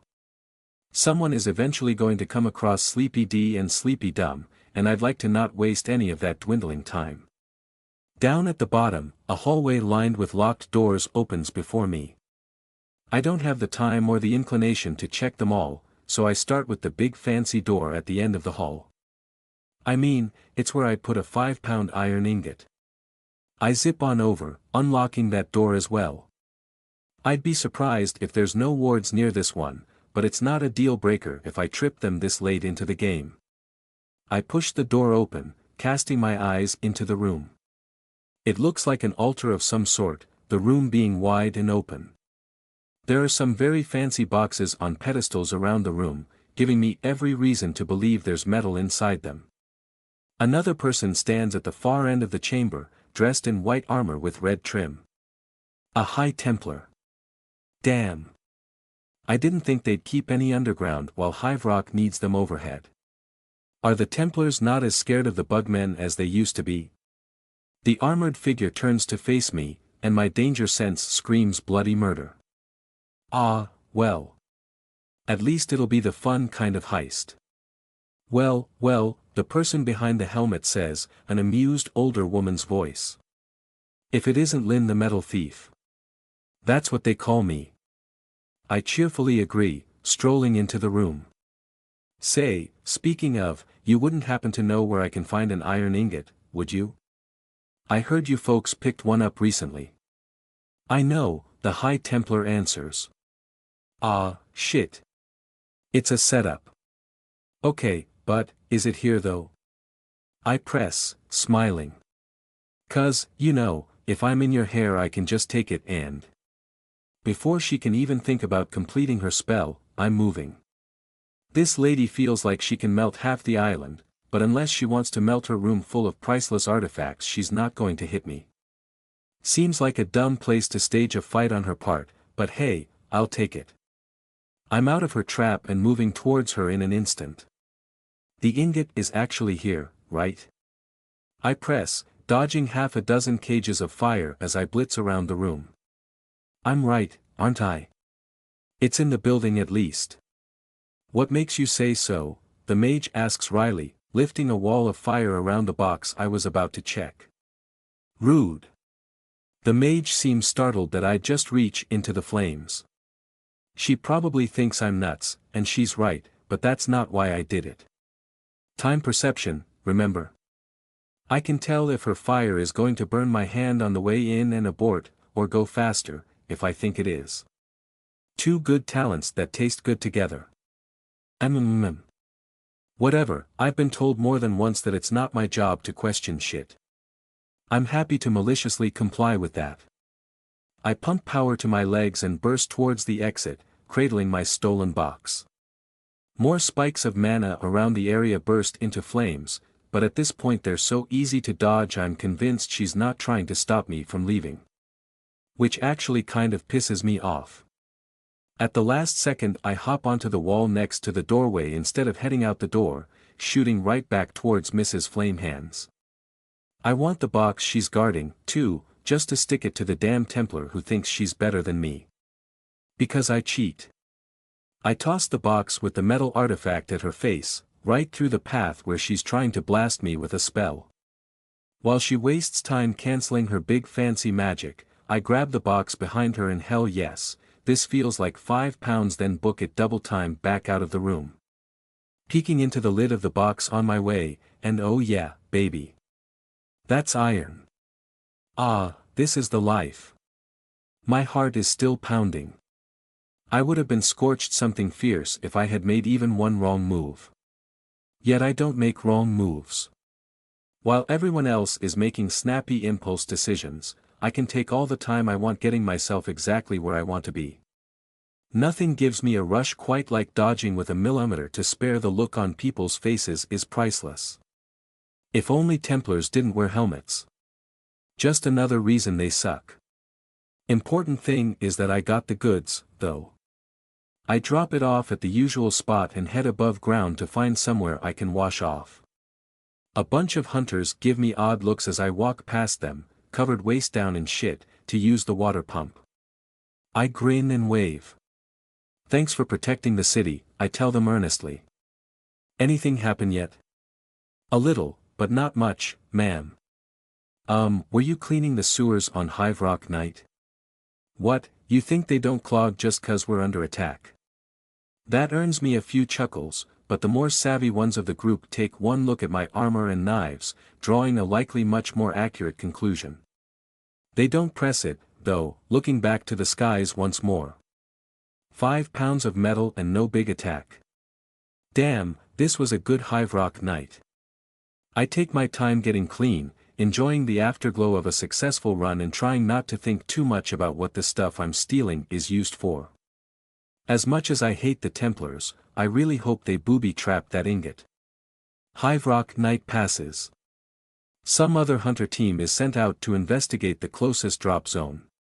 My team is given a while to rest, with of course the exception of myself and Penelope. We're eating breakfast, anticipating the branch leader to come looking for us. Remus hasn't stopped being a problem just because another problem has been added on top of him. Sure enough, it isn't long before I feel the portly old man walking towards our guild house. I tell Penelope as much, and swallowing the last of our meal we go to meet him at the door. The man grins jovially when he sees us waiting for him, walking right on over with his arms raised and open. Well, hello. There's the 2 young hunters I was hoping to see. I believe we're trainee hunters, Penelope corrects. Not anymore, the branch leader answers happily. Your teacher did submit the forms for your promotion before leaving, after all. Our teacher who, at the time of writing those forms, would have been possessed by a Nora, Penelope says flatly. Details, the branch leader says, winking. You all came back alive, that's enough of a recommendation for me. Now, could I get the 2 of you to come with me? The Templars want to speak with you. I'm not exactly a political sort of girl, but I get the feeling he also didn't want to present trainee hunters for the job. We figured, I answer. We're ready. Penta takes control for a moment just to take a deep breath. Were we ready, being the implied message and, well, shit, I don't know. In truth, I'm terrified, and Penta no doubt feels the same. We've gotten really damn good at swapping control, which is to say Penta is technically always in control. She's just gotten good at doing the things I want to do without a time lag. Something about reading but not stopping signals. I don't get the biology of it, but we figured out a working system. We also have a rat sleeping in a pouch in case she needs to hide for a bit. What else can we do? The branch leader just smiles happily and leads the way. I try to strike up a conversation to take my mind off things. So, those black things Hive Rock dropped on us. Any idea what they are? My bet is eggs. He barks a laugh. This guy is just all smiles. It must be easy to be happy when you eat as much food as he does, I guess. Another on eggs, eh? I should start a pool. What kind of eggs? We currently have calls on bug eggs, monster eggs, bombs, waste products, spore canisters, and drop pods. Don't we all? As our walk continues into richer and richer areas of the city, one of the great temples to the Mistwatcher soon becomes visible. It's a huge building, half fort and half art sculpture. Twisting stone patterns line the walls, reminding me somewhat of the Little Disciples. Perhaps that's where they got their name. They're eerily similar to the Mistwatcher imagery that surrounds the temple. Once inside, a pair of Templars greet us and lead us further into the building, past winding halls that seem almost purposefully disorienting in design. I can't bring myself to pay too much attention to all of that, however, because the inside of the temple has some of the most absurdly powerful souls I've ever felt. Just the idea of getting closer to them on purpose has me shaking. Many of them are on par with Remus, and one is far, far beyond him. That soul is different from any other. It smells of ozone, burns like molten rock, and swirls like a hurricane. It's so large, it can't possibly fit inside a human. When we're led inside, the fear of encountering the holder of that soul overwhelms even my terror at being in the proverbial dragon's den. Remus is already so far above me I can't comprehend it, but this? This is even more. How far does this go? My panic mounts further and further as we're led closer to whatever holds that soul. I nearly turn around and bolt, but Penta stops me. I send her a mental thank you as we finally reach the room in which the soul resides. I spot the owner immediately. It is a human, despite the soul's absurdity. They're dressed like a Templar, face-covering helmet and all, yet with pristinely white scale-forged armor trimmed with red dye instead of the standard chitin plate. My assessment that their soul could not fit in their body is accurate. Instead, the soul simply doesn't bother. It's as though they glowed with spiritual light, their soul extending a solid 2 feet around them in every direction. Ah, they say, their voice that of an older woman's, the hunter's. Welcome. She, or what I now assume is a she, steps forward. I am High Templar Gladra Carthala. I am told you two are the ones who reported and briefly fell victim to the Nora. First Lady Carthala, Penelope says, nodding to the Templar with more respect than I've ever seen her give anyone. I didn't expect you to be overseeing this personally. Well, I suspected when I heard your name, but I must say I'm surprised. Third Lady Vesuvius, it is a pleasure. I had not heard that you'd become a hunter. If it pleases you, my lady, I would prefer most people do not hear of it, Penelope answers, head still bowed. The High Templar, who is also apparently a noble, I guess nods but does not answer. I have no clue how the politics here are working out, and am mostly busy trying not to sprint out of the room when she turns to me instead. And who might you be? She asks, stepping in my direction. I mean. I'm Vita, ma'am. My lady. She chuckles, taking a step closer. I step back, hiding behind Penelope. I'm not going to melt you, dear, Gladra says, a bit of mirth to her voice. It's quite all right. Is that a thing you can do? I ask, despite myself. She just laughs, not answering. Well, since I'm already acquainted with Penelope here, I take it that means you're a little anti-Nora tool. You sense relative strength, I'm told. May I ask what you feel of me? I blink owlishly at her, peeking out from behind my Penelope shield. Big, I manage to squeak. She tilts her head. Big? Is that it? You're a force of nature, I say, struggling to give her more info without giving her too much. Every instinct I have is screaming that I'm about to die just by being near you. I didn't even believe you were a person until I saw you. Oh, she coos. Interesting. And if you wanted to give a comparison on about how strong that is. I sputter a little. Come on. How much does she want from me? I don't know, you're like, 1,000,000 starving orphans. Do you ask everyone who can sense strength to stroke your ego? She leans down close, her soul pressing into me. It contorts and flows around my and Penelope's body, filling in the gaps. Where it touches me, it burns, tearing at my skin like fire. It's excruciating, although Penelope seems not to notice, so I pretend the same. Yes, she tells me, then steps away again. I have to check my hand to make sure I didn't actually get charred. Anyway, on to actual business, Gladra continues. As a national asset, Remus is someone we'd like to retrieve alive if at all possible. Failing that, we would like to at least retrieve his sword before I frustrate our cartographers by removing Lisha village from the map. So, how would you two like to try and poison your boss? How direct? I mean, I don't really want to at all, but do we have a better option? I ask. Not really, the High Templar murmurs. Being who he is, Remus is a rather difficult man to capture. All the people I'd prefer to bring on this mission are abroad. I could kill him, but we want him alive.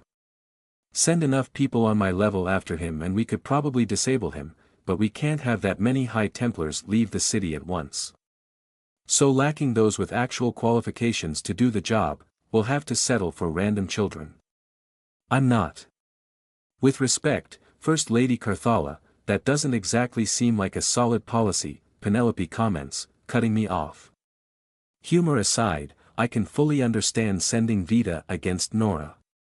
Why me, however? Frankly, I have no desire to assist. Ooh, that's problematic, then.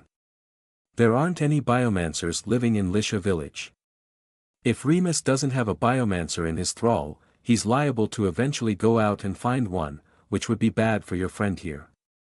As one of the few biomancers in the city that knows about the Nora.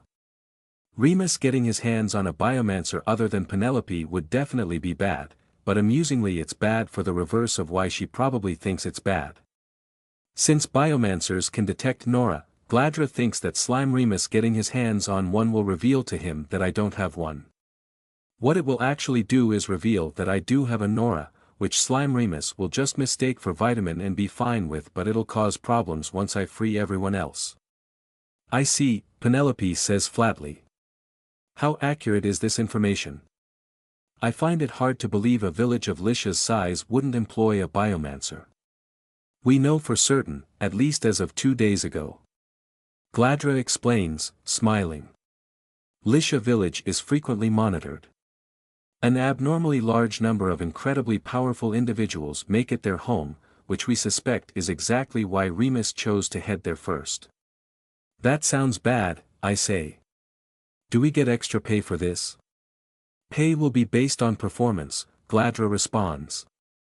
Bring Remus and/or his blade back to us, and you will be suitably rewarded for your efforts to recover a priceless treasure of our nation. Do neither, and, well, you'll still be paid if you somehow live, but I'll be very cross with you. Ah, I comment. No pressure. Oh, feel free to be pressured, Gladra helpfully clarifies. Of course, if you think this is completely beyond you, we can just not risk it and I'll go vaporize everyone Remus has had contact with in the last several days. That doesn't strike you as an overreaction? Penelope asks. The High Templar shrugs. Okay, we can probably get away with non-lethally poisoning most of them, but Lisha village will still have to go. No you won't, Penta whispers. I hate that you're probably right, but it'd be super great if we not talk to each other in front of the High Templar. Penta near imperceptibly shrugs my shoulders. I'll give it a shot, I agree, responding to Gladra. I want to save Remus, and it sounds like we're low on options. You don't have to if you don't want to, Penelope. I know you're not a fan of those things. I'll be fine, Penelope comments. I can play this sort of game. I think we may have a chance. Great. Gladra says happily. So, which one of you wants to hold a practically limitless supply of poison? Ooh. Me. I say immediately. That sounds awesome. Besides, Penelope can poison people with her mind, so why would she need it? Although, if it's practically limitless, why can't we each have half or something? I ask. What, you think I have 2 Everfools to give away? Greedy punk. She flips a coin at me with her thumb, which I manage to catch. It's heavier than I expect, cold and shiny. It looks like 2 small circles flat on top of each other, one of which is an engraved ring, its center missing. Is this metal? I ask, trying not to be bowled over by awe. Yep. An Everfull. Kind of a stupid name, frankly, since it can absolutely run out. It's just a tiny spatial enchantment. Twist the ring clockwise and turn it upside down and it'll link to a big container we keep back here. As you deplete the container, we can refill it safely and soundly in the city. Though if you somehow manage to use all of the poison we currently have in that thing, I'll be a little concerned. How valuable is this? I ask quietly. Well, let me put it this way, Gladra remarks. If you lose it, either make sure to retrieve it or don't bother coming back to Skyhope. Wow, that sure sounds like a death threat. Why was I being employed by someone so casually murderous? Imagine being trapped inside her, Penta subvocalizes. Not now, Penta. Anyway, Gladra continues, you're both ready to go, then. Our escort squad should be finished getting the wagon ready. Oh, great. Even more Templars. Nothing quite like being surrounded by all the super powerful people who want me dead. Gee, imagine that. Penta murmurs. Penta. I hiss. Gladra asks, raising an eyebrow. I said yes. I squeak. I'm ready. Ma'am. Lady ma'am. Then right this way, Gladra says, turning and marches out of the room. I follow. I guess I don't have any other choice now. Well, I've been surrounded by Templars for a solid half hour and I'm not dead yet, so I'm now willing to bet they can't passively see I'm an animancer somehow. Penta also hasn't died, so all things considered I think this is a successful outing so far. The two of us and Penelope are resting in the wagon, which to my surprise is actually pulled by a pair of Templars rather than beasts of burden. Our crew has a full squad of Templars with us, 8 identical-looking soldiers plus a captain with a slightly fancier helmet. First Lady High Templar Gladra Carthala or whatever the heck her full set of titles is supposed to be is also with us, walking outside next to the wagon. So, how do you know that weird lady, Penelope? I ask. The young woman shifts in her seat, arching an eyebrow at me. Did you just call Gladra the Annihilator a weird lady? Penelope asks. Penelope blinks at me very slowly, as if I'm some sort of freakish monster. Which, okay, I suppose I am, but... How have you never heard the name, Gladra the Annihilator? Quite easily, seeing as I have put no effort into the matter and still managed to turn up ignorant, I answer dryly. Come on, can you just tell me? Penelope shakes her head, but sits up straight to answer. Well, she's the single most powerful learned mage in the country, and possibly the island, she answers simply. She's a hero. She's a psychopath, I counter. Penelope grimaces. Well, she can be both. I was surprised about how casually she was willing to destroy Lisha village. She might have a personal reason for overseeing the mission herself, or maybe I'm reading too much into it. It wouldn't be good to spread rumors about a first lady, in any case. What does that mean, anyway? What's this first lady third lady junk? Have you really lived in Skyhope your whole life? Skyhope's a big place, I say, narrowing my eyes. My part wasn't like yours. She sighs. Fine, fine. So, Valka politics basically revolve around. Wait, I say, cutting her off. What's a Valka? She blinks at me. That would be the name of our country, Vita, she says slowly.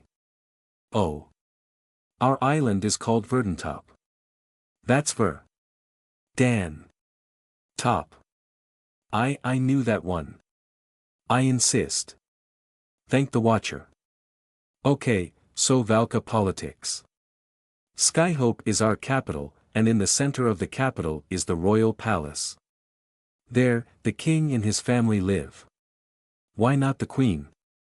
I ask. What? Why isn't it, the queen and her family? Well, sometimes it is, Penelope clarifies, exasperated. But this generation, a man was the royal successor. So our country has a king, and the king has a wife, and she is a queen but she is not the queen. If the king names a woman as the successor to his throne, she will eventually be the queen, and her husband will be a king, but not the king. Does that make sense? No, that's really confusing. Penelope groans. Look, none of that actually matters. The important thing is that we have a king, and the king has the power to nominate people to be councilmen and councilwomen. When he does so, they become nobles, as does their entire family for the next 2 generations. In return for her services in war many years ago, the current king made Gladra a noble, granting her the name Carthala. Thus, she is a first lady, or informally, a true lady since she was personally nominated. If she had a husband, he would also be a first lord, and their children would be second lords, ladies, or nobles, and so on. My head spins. This is way too much at once. Okay.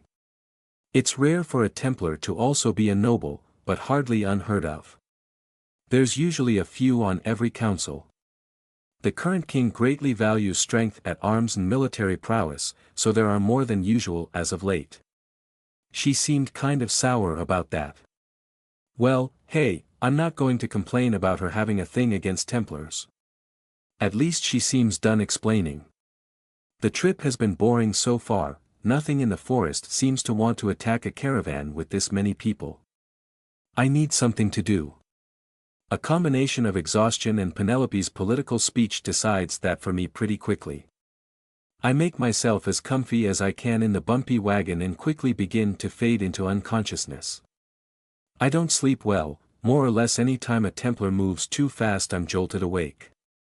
Even the basic soldiers are pretty strong, and my groggy brain interprets them as threats, which to be fair, they are, even if that threat isn't immediate. At one point during my nap, Gladra leans against the outside of the wagon and her soul brushes me through the wood. When she asks, I attribute the scream to nightmares. Still, as the day drags on, I probably get close to 5 or 6 total hours of rest. Probably not awful for my first wagon nap in enemy territory. Eventually I exit the cart, feeling the need to stretch my legs and take a piss. The Templars all politely look away as I squat on the side of the road, not needing to worry about slowing everyone down. The wagon is just moving at a walking pace as the 2 Templars pull it. They presumably swap out every hour or so, but since they all look the same I don't actually know if that's true. I'm soon back with the group, deliberately walking on the opposite side of the wagon to Lady Annihilator over there. She still freaks me out.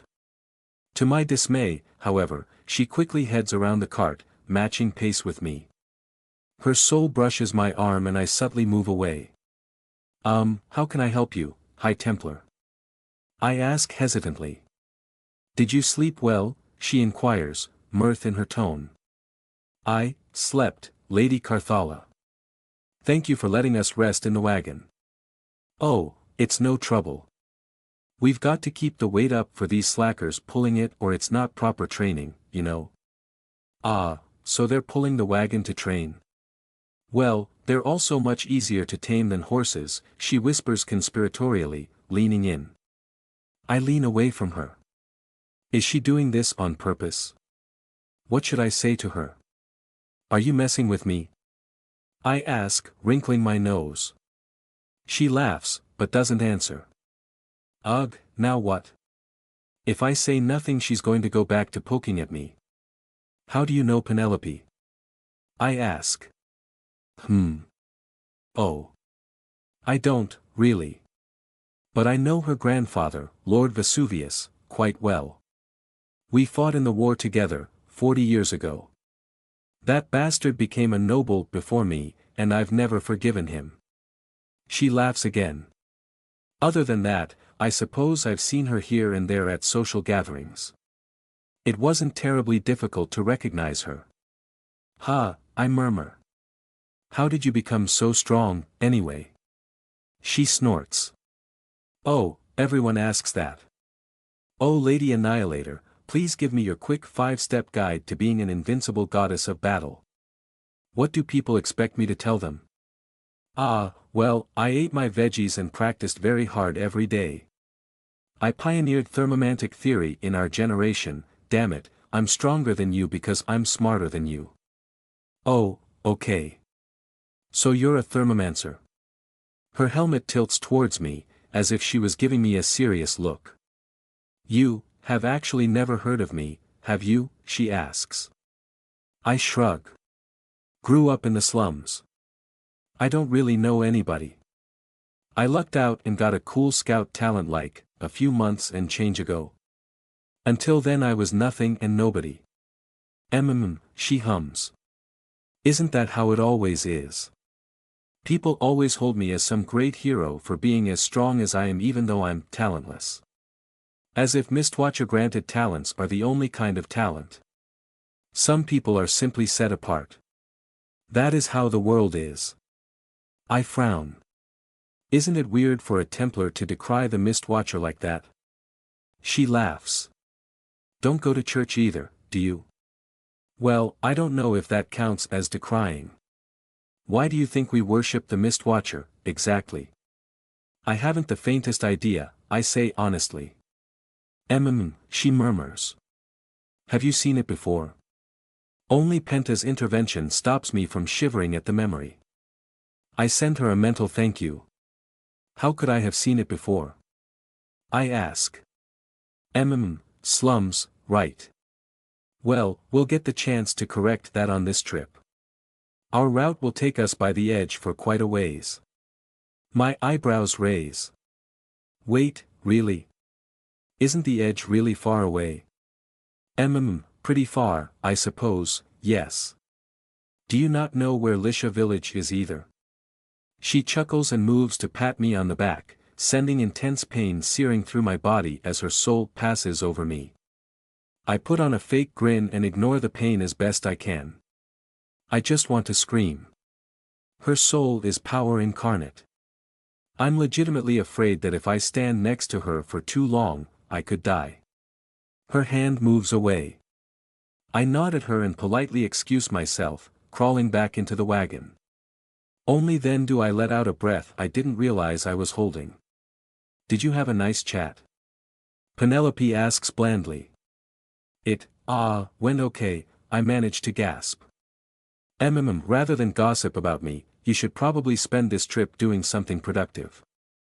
Oh, had she heard all that? I was just curious, I protest.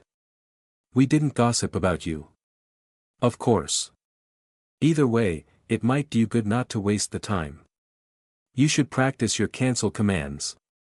Aren't I not supposed to be learning magic? I whisper quietly. As long as you don't channel any mana, you're not breaking any laws.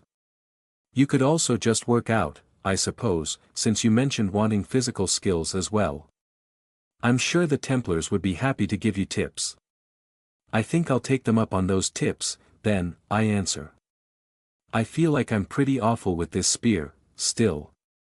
Suit yourself, Penelope grunts. I retrieve my weapon and hop back out of the wagon, heading once again to the opposite side of the cart from Gladra. A few Templars glance my way, but as I start doing walking spear drills they nod in acknowledgement and lose interest.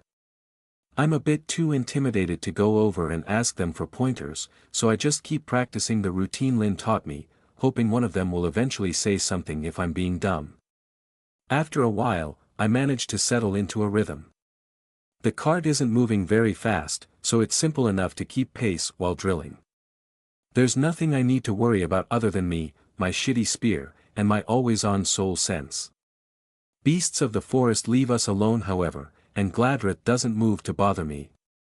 I can't say I like the training, but I'm used to it now. It's no longer the excruciating chore it was when I first started, back when my body screamed in protest just from running a few blocks. I've gotten so much stronger in such a short amount of time. Eventually, I don't know how much later, the squad captain approaches me. It might be time for a new drill, miss, he suggests politely. His voice sounds vaguely familiar. Huh? I ask. You've been doing the same drill for a couple hours now. It might be good to give those muscles a rest, move to a new drill.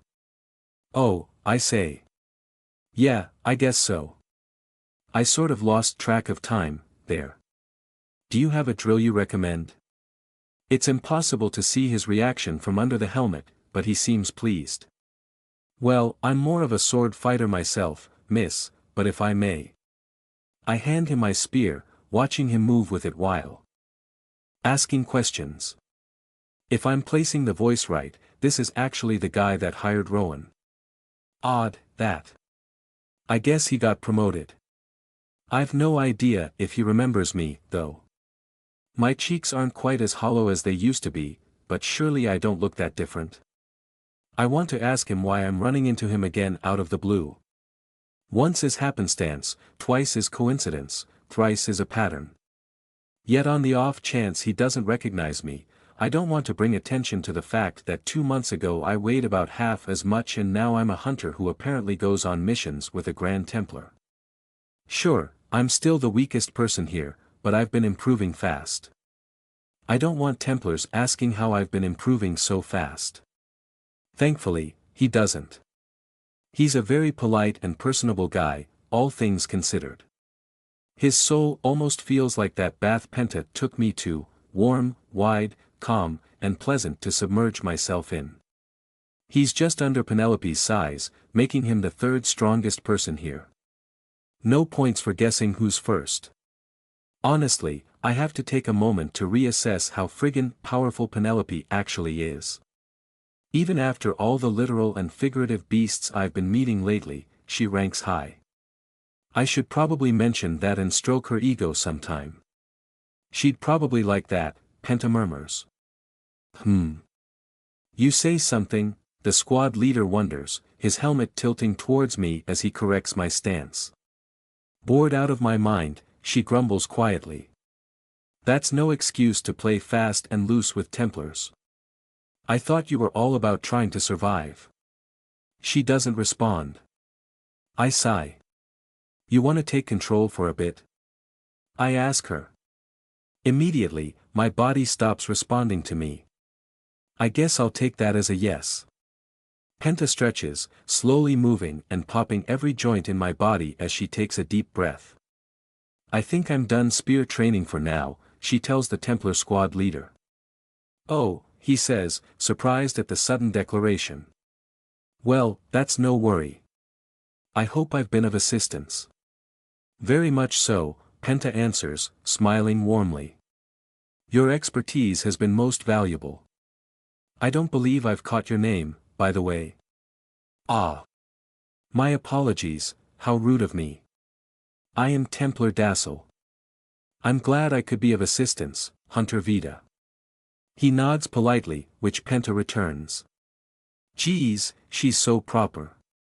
She hops back into the wagon, immediately lying on her back and stretching again, enjoying the feeling. Have a productive session?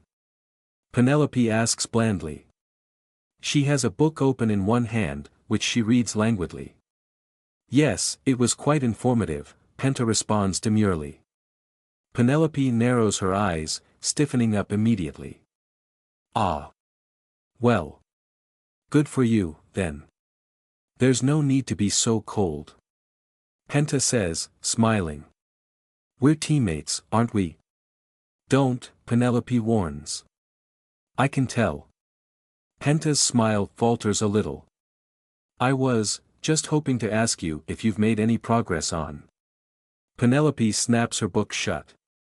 How about you take a walk to cool down after all that training, Penta swallows, sitting back up. Okay. Sorry. Yes, so you've said. Penta scoots back out of the wagon, fleeing from Penelope's death glare. At least I hadn't felt her activating her talent. Talent activation sensing is going to be a useful ability in fights, I suspect, so I've been trying to pay extra attention to it. There aren't many places to walk, since we have to stick by the wagon to stay safe. I feel Gladra start to slowly approach us, circling around the other side, and Penta makes the sensible decision to circle around opposite to her, keeping the wagon between the two of us. Gladra seems to notice, and the two of them slowly start to pick up the pace, participating in an intricate, pseudo-passive-aggressive speed-walking game. Unfortunately, Gladra is mostly just regular aggressive. You're not avoiding me, are you Vita? She calls bluntly. Penta sighs, making her way around the cart towards Gladra. No, High Templar, she says glumly. I'm just trying to stretch my legs a little more. Ah, yes. Bad breakup?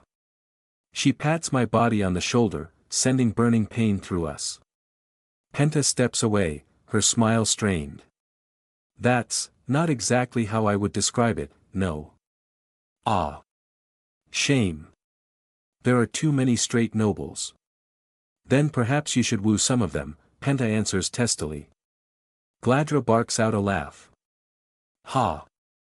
Unfortunately, I'm straight too. Also well over 60 years old.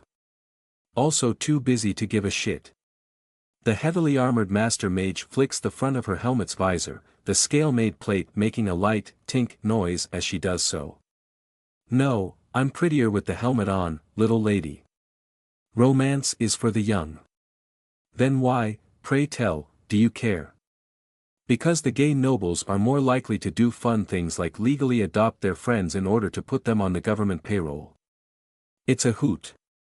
Marry a man and woman, though, and they usually just create mewling babies. Anyway, you two are young. I'm sure you'll find a way to make up. Well, your advice is both unwanted and completely off the mark, but your position on the matter is noted, Penta remarks. So much for not playing fast and loose with Templars, I guess. Gladra doesn't seem to mind the backtalk, at least. Since I have nothing better to do, I use this chance to examine Gladra's soul more closely.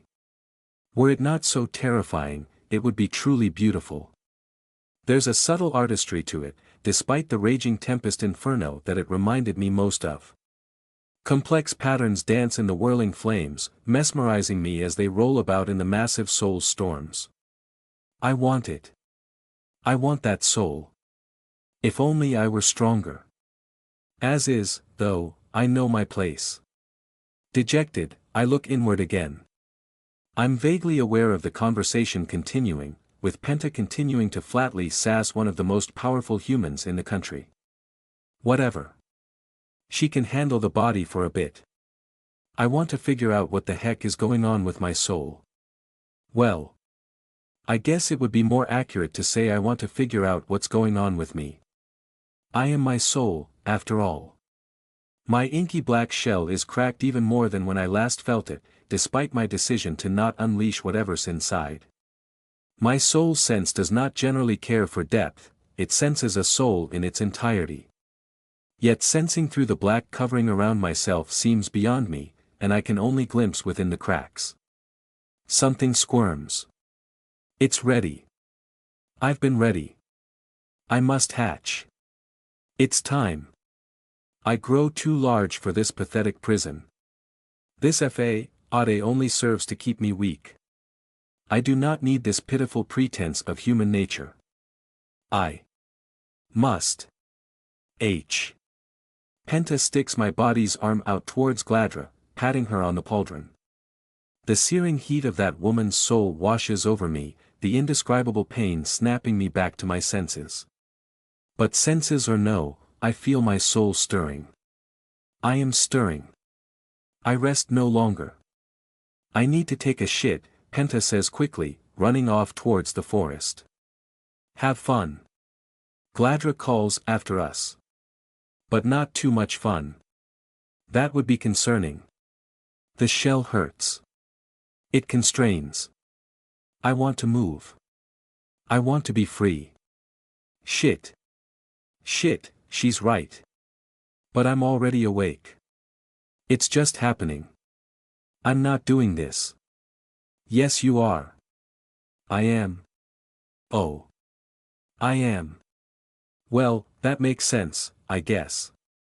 It's getting awfully cramped in here. Vita. Vita, please, I'm scared. Penta begs. Please, stop it. At least not here. We can find a better spot. Penta and I scream together, the all-consuming pain filling us for a moment before I rein myself in. I just have to stop squirming. I just have to go back to sleep. I do not, unfortunately, get to rest for long, as I am soon brought screaming into wakefulness by the pain of getting immolated alive. I spasm, trying to run, but something grabs me and hauls me further into the flames. "Shut up or I'll shut you up," Gladra snaps. "What? Oh. The fire's not real, it's Gladra's soul. It still hurts like hell though." She'd grabbed me and pulled me over her shoulder after I well. No time to think about that. I have to get out of this searing pain. "P, put me down, please." I plead, flailing around a little. She ignores me, turning and walking back towards the wagon. In fact, the horrible woman takes a deep breath, and the heat of her soul starts to increase. The pain licks at me more and more and more, until the sheer agony is all I can think about. I start to scream again, crying and begging for her to stop. She stops, exhaling. The heat flows out into the world, disappearing from my senses as the great tempest of her soul calms into a warm breeze. I stop thrashing, relief spreading through me. "Better?" she asks. "Yes," I breathe. "Much." "Good," the High Templar grunts, tossing me into the wagon. I land hard on my butt. "Next time, just tell me you're sensitive to mana." I blink. Is that what her soul storm is made of? I didn't know I was, I admit. This has never happened before. She tilts her head, the chitin helmet shifting. "Really? Sit still." Her hands move so fast, I can barely follow the patterns. The heat within her soul rises ever so slightly, gathers, and dissipates once more. I feel a pressure around me, the same sort of weight as when Remus drew his sword. "Does that hurt?" she asks. "No, not really," I answer. She scowls, and the pressure increases. The air is like a soup, but it's still not painful in the slightest. "Still nothing," I tell her. So you're sensitive to mana, but only when it's being channeled. What does that mean?" I ask. Penelope, who had been politely eavesdropping behind her, scowls. "Yeah, ouch. So basically, mana hurts like hell, but I only feel it when it's in someone else's soul. That's weird. Would I hurt myself if I channeled mana?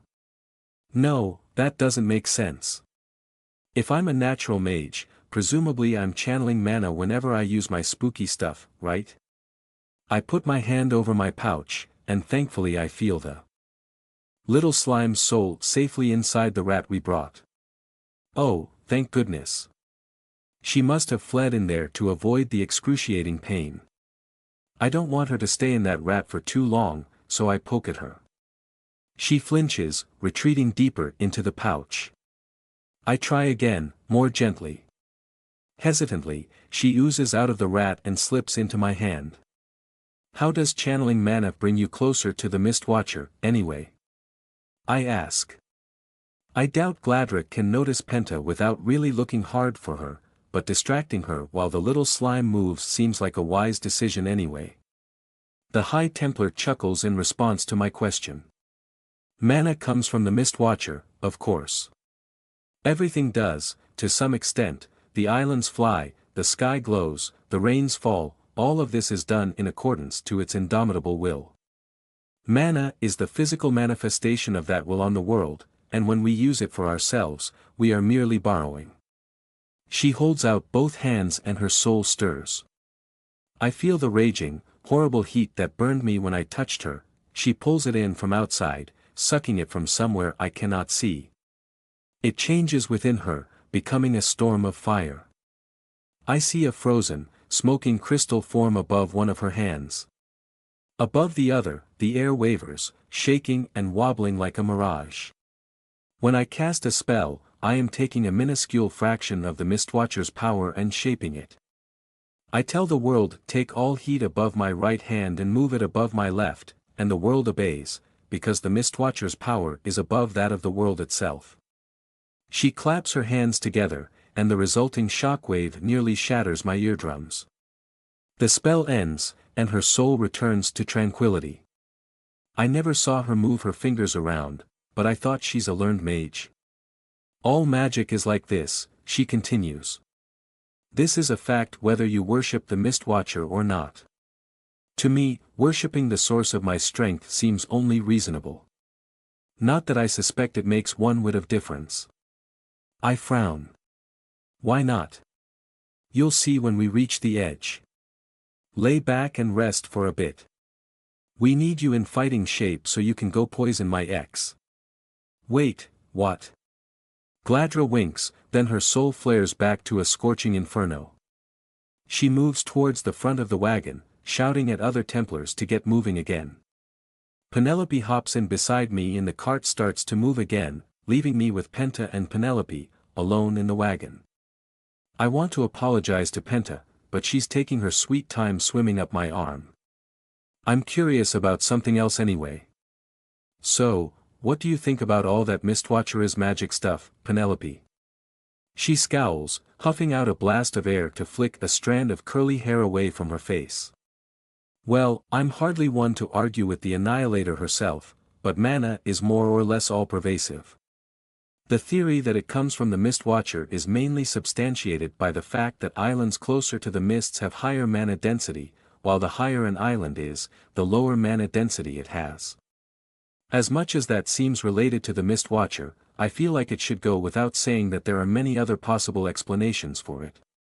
To me, it seems more likely that the Mistwatcher resides below the mist because mana density is higher there rather than the mana density being higher there because the Mistwatcher is present. Okay. Penta finally makes her way into my neck and settles in, so I wait. She'll probably know I want to talk with her when she catches up on memory reading. How do you not find it strange that your method of apology starts with me reading the memory of your intention to apologize? Penta whispers, covering my mouth. Rowan says I find a lot of strange things normal. But there are lots of things I think are strange, too. Rowan is a very odd con artist. The way you and Penelope would interpret your memories on the matter are very different. I don't doubt it. But, hey. Are you all right? Yes. I'm as all right as I'll ever be, I suppose. What does that mean? My body sighs. Hey, you weren't exactly staying low profile when you were sassing that High Templar yourself. You keep breaking your own cover. I thought you were going to pretend to be me so you don't get caught. I don't want to be you. Penta snaps quietly. I want to be me. Yeah. I want you to be you as well, Penta. I like you. But I'm just saying, if you're going to get on my case about doing something dumb in front of a High Templar. Wasn't this supposed to be an apology to me? Oh. Right. Yeah, it was, sorry. I don't know what that was, but I definitely lost control. I'm sorry for scaring you. My body takes a deep breath. Thank you for meaning that. And for saying so. I was also scared I'd lost you, you know. The way you were thinking when you were in that fugue, that was the most frightening thing of all. What do you mean? My whole body shudders. Vita, the longer I stay in you, the more you become a part of me. But I don't want to be, whatever you are. I just want to be a normal person. I want to take my friends on shopping trips and take nice baths and eat good food and not worry about torturing anyone else to get it. I want to be human. Well, you're not human. I don't know if I am either. We're never going to be normal. It's just not what we are. I know that. Do you think I don't know that? I think back to when I thought she was Penelope. To our bath trip and how good it felt, to being shown my own face and watching her and Nora laugh together all the way home. Well, you're already better at being human than I am. I guess I just don't understand why you want it so much. Vita. But that doesn't matter. Maybe I don't get people as well as you do. But I want you to have what you want. I want you to be happy. I don't think you see all the ways you scare me. Then tell me. Talk to me. We can let you have more time to do stuff when it's safe. We can work on figuring out how to get you a body. We're friends, right? I don't know. Are we? Penta snaps, raising her voice a little. You barely even know me, and I'm certainly not treated like your equal.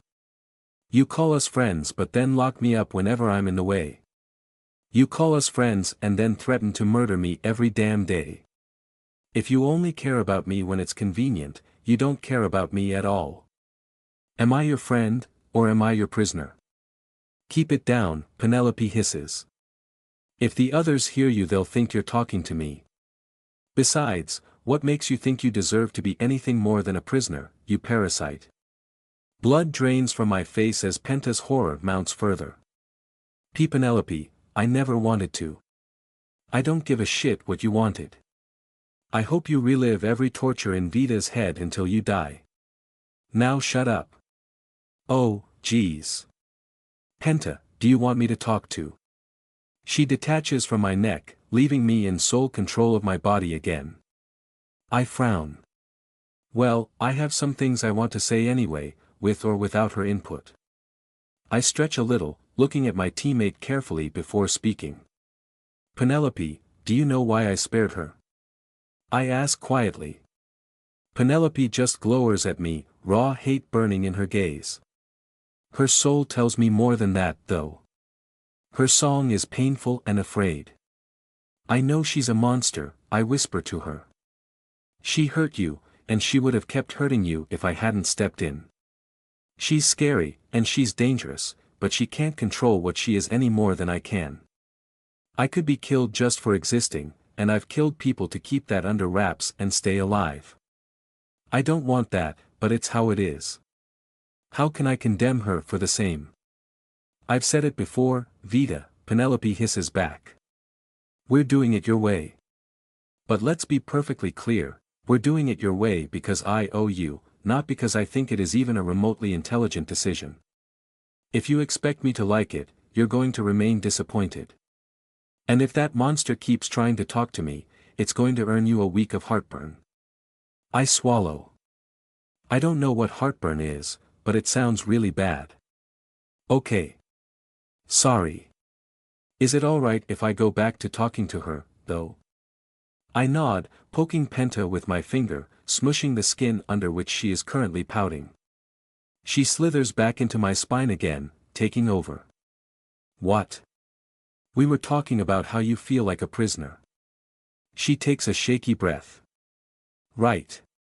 I'm sorry I keep scaring you when I think about killing you. You know I don't actually plan to kill you, right? I don't kill most of the people I think about killing. The fact that you were legitimately trying to reassure me there just makes it even more terrifying. I groan internally. Penta, have you heard the phrase, beggars can't be choosers? Well, you have, so obviously. I just give up on being human, like you have. Well, don't. Penta hisses. I feel my soul squirm in irritation. Why shouldn't I like who you are?